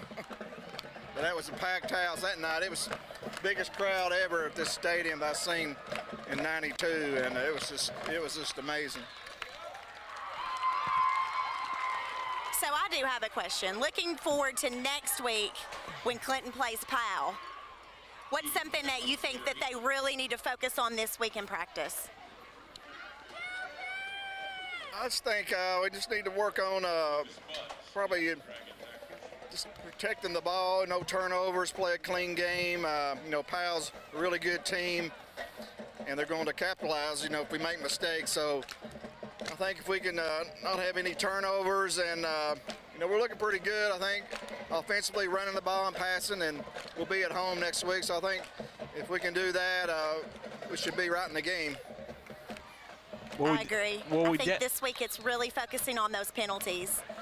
Well, we definitely look forward to having our Professor Football coming back with some more nuggets of wisdom next week. I wonder if Sleepy has any eligibility left. We need a kicker that can kick it from about the 30-yard line. They want to know if you have any eligibility left. No, I wish I did, but unfortunately I don't have any eligibility. They said they can't wait to hear some more wisdom next week. Well, yeah, I'll have some, hopefully, and appreciate Darren and Ryan and putting that together. It's pretty cool. I really appreciate that. Well, we appreciate you, John. Thank you so much for your time. Well, thank you, BJ. You do a great job. Thank you. Yes, thank you. Thank you, BJ. He's ready to go back and watch the ending of this game. I don't blame him. I'm sure he is. You can't have all that knowledge without just loving the game. Well, that was great. Thank you to our Professor Football there for the nuggets of wisdom that we got before the game, and just his thoughts on the game. It's always fun to try to get as many people involved in this as we can. So, but Clinton's defense once again has held Campbell County here on this. I think they got the momentum going on there. It swung their way, and they're riding that right now. We got less than 3 minutes left to go in the game, and it's this time you start looking at who might be. Wait, is there a timeout? Why is the clock running?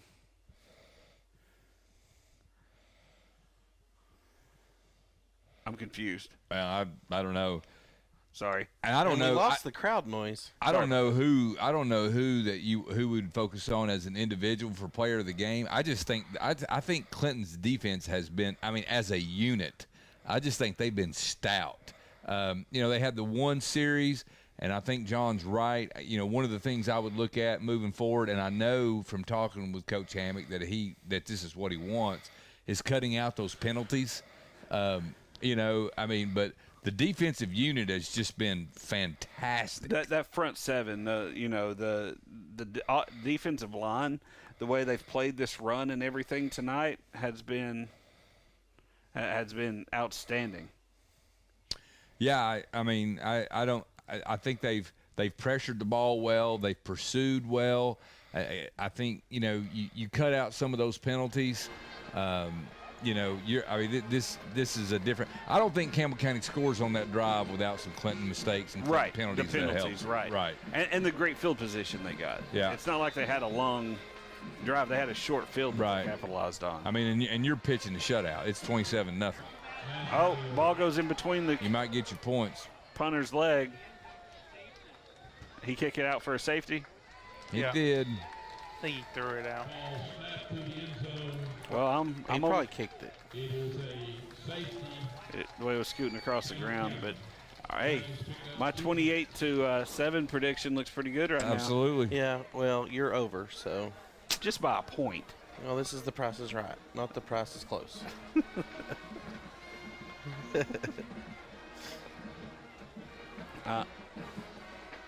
But the Dragons have really just they've come out and they've done what they needed to. I tell you what, if I was to do player of the game, it would either be Arms or Bryson Maddox has had a good game. Davidson with the punt return, the running touchdown. Yeah, he's had. I think a good him game. and Bryson both had 2 touchdowns each. Yeah, Bryson I know has 2 receiving. I'm trying to think how I can get to 35 points from here. They'd have to 2 score field goals and an extra point or and a safety. No, well, if they score, it would put them at 33 and then get 2.35. So they'd have to go for 2. Yeah, you're probably not going to do that. That'd be your best bet. Or they kick 2 field goals. Well, actually, it's they're at 29. Oh yeah, score from the safety. Yeah, that's right. So yeah, you would need 2 field goals. Yeah. Or a touchdown. And missed extra point. There's still a chance. Yeah. Well, Dragon Nation's going to be thrilled tonight, I can tell you. I mean, it's going to go 2-2. Tough opponent next week, but reverse. Certainly a winnable game if they play well. Oh, that's terrible. Man. That's terrible. Wow, that was a heck of a run. He had his hands up. Did you see that? That was terrible. But that's going to come back. He can't even get it right.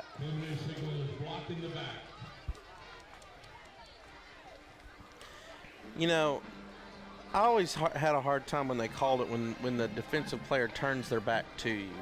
Right at the last second. Like, that's so, like, Mickey Mouse.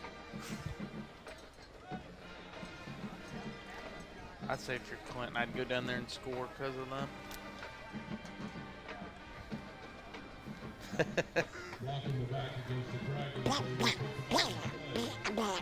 I'll take care of that fine whenever on fall break.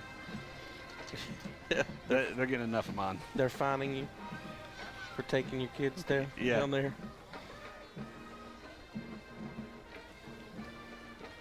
Hey, you can take a cooler in.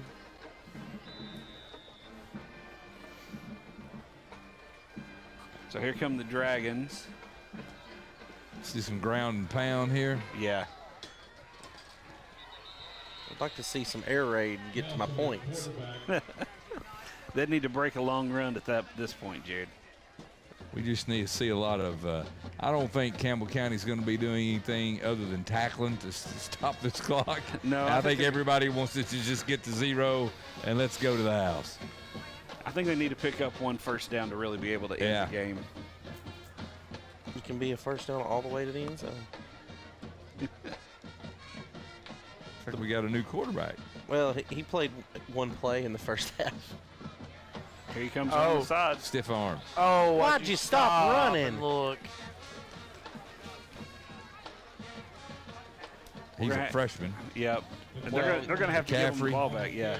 Oh, they got Christian McCaffrey? Not that one. It's his much younger cousin. The best running back. His initials are technically CMC. Okay. Cameron McCaffrey, CMC. Freshman linebacker and running back.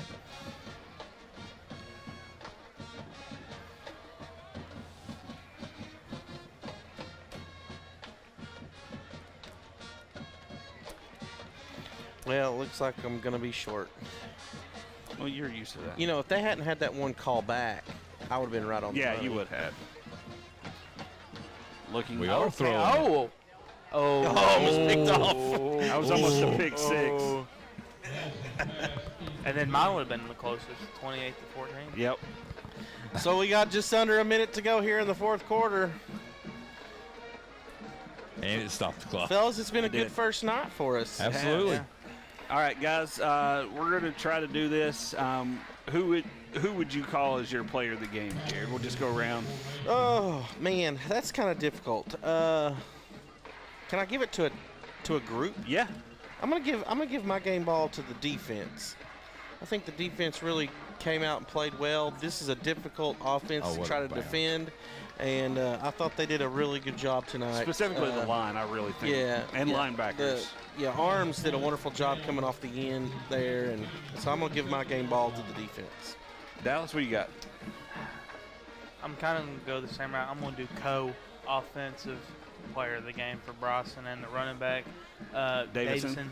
Yeah, I think they both had a phenomenal game. I mean, any game, you can score 2 touchdowns.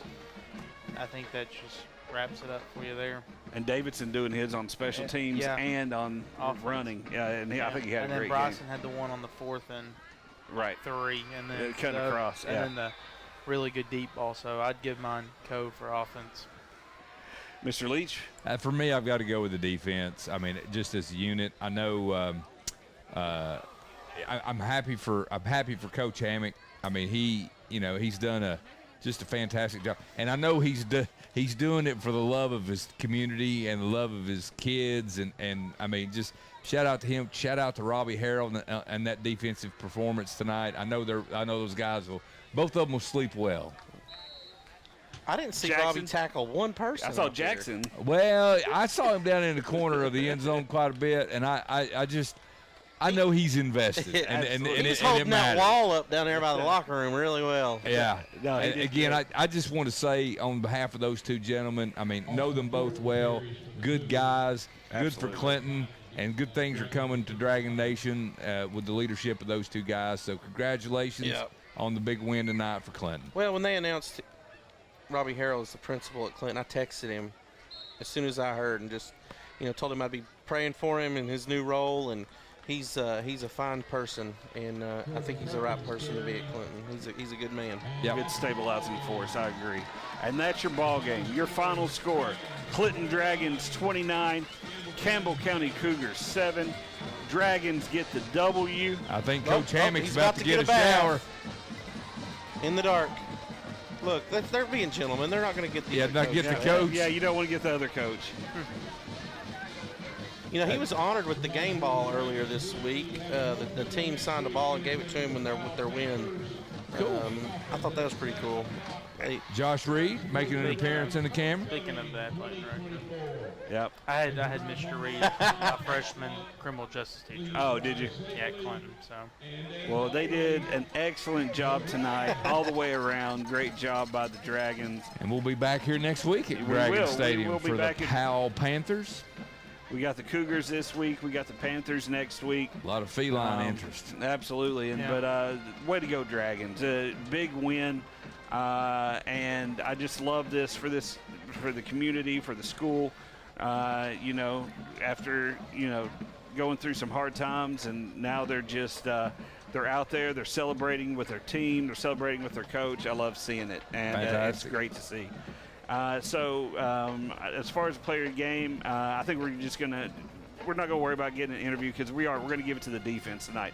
Defense did a great job. So for Jared, for Dallas, for Darren, for BJ out there on the sideline, Ryan in the booth, all of our camera operators and everything, we couldn't do it without you guys. Thank you to everyone that allows us to do ACTV Sports, and for the entire ACTV Sports crew. Thank you all so much for watching. We'll see you next week, and good night, everybody.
That's what we do. Okay.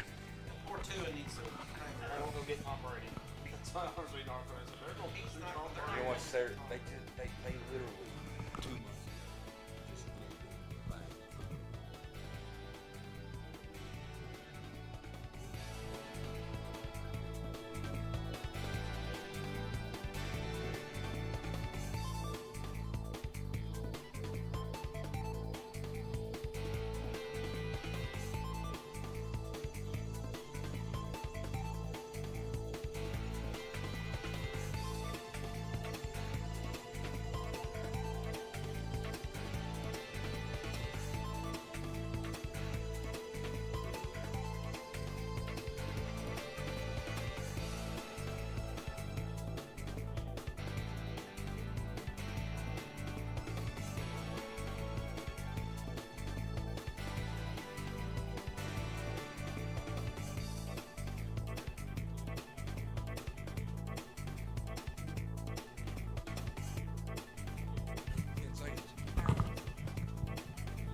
And good evening, everybody, and welcome to ACTV Sports, home of the Dragons and Mavericks. As always, my name is Lee Forgety. To my left, I have my brother, Jared Forgety. I've got my brother from another mother, Dallas, over here on the side, and our much elder uncle here, Darren Leach. And we are so glad to be bringing you live football action here tonight on ACTV Sports, back for another season. Guys, I can't wait to get into this game. We'll talk more about the Clinton Dragons versus the Campbell County Cougars here in just a second. But earlier this week, Darren, you had the opportunity to interview Clinton's new football coach, and I think you cover a lot of topics in this interview. We do. It's a little bit longer form interview than what we normally do. But right now, let's go ahead and go on over to Darren's interview with Clinton's head coach, Jason Hammock. All right. Ready? All right, here we go. Good evening, ladies and gentlemen. Welcome to ACTV Sports. High school football season is upon us, that rite of passage that we all look forward to in the South. And this year on ACTV, we're going to do some things a little bit different. When we each week when we have our broadcast, we're going to have the coaches show 10 to 15 minutes before each broadcast. This week, we're going to do the Dragons versus the Campbell County Cougars. So joining me this evening, I have Coach Hammock, coach of your Clinton Dragons. And we've got a handful of questions that I'm going to throw at Coach Hammock and get his responses. And then I'm going to close it up, do some fun things. Got some questions for him, just kind of let Dragon Nation get to know Coach Hammock just a little bit better. But, Coach, you've been here for so long, I'm sure most people already know you pretty well.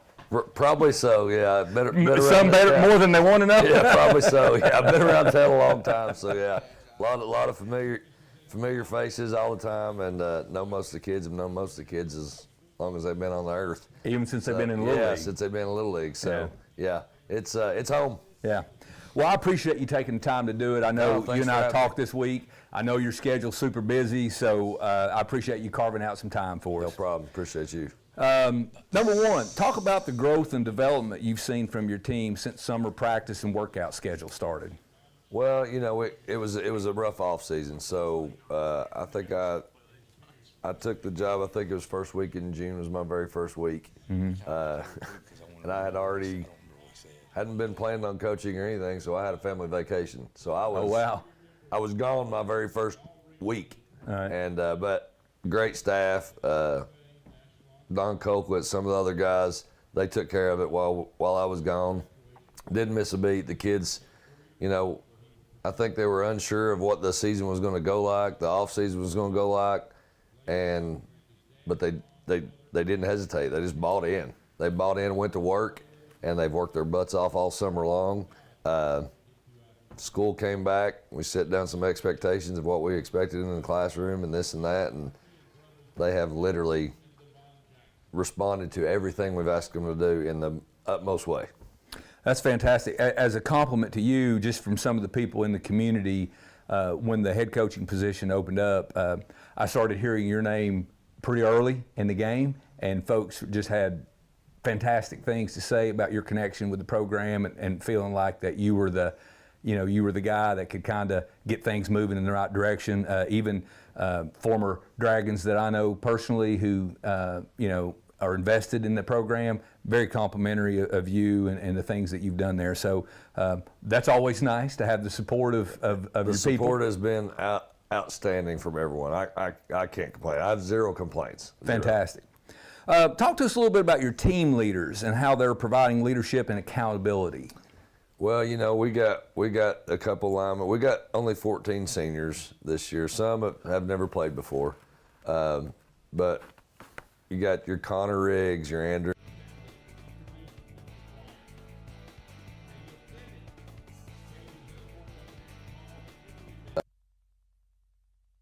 After losing 18 seniors last year and 18 starters last year, I think everybody kind of counted them out, and they want to prove no, we're still here. We can do some of those things too. Right. So the kids have really bonded together. They work well together. We've not had any of the bickering, fighting, jealousy. They're all truly, our motto this year is we over me, and they literally live it every day. Love that. We used to, in my day job, I'm a principal at Country River Community School. Absolutely. And we have one of our shirts on the back has kind of a "we is greater than me." That's exactly right. You never accomplish anything in life if you have a me first attitude. You gotta have that we over me in business, in work, in team sports, in anything, because if it's just all about you, I mean, even if you're the head guy and you have people that work under you, if they don't realize that, you realize you can't accomplish your job without what they do. 100%. So it takes everybody. It's a we over me, and they bought into that, and we love it. They use it for every breakdown they use. So that's fantastic. Well, this week you guys are going got home game against Campbell County. Yep.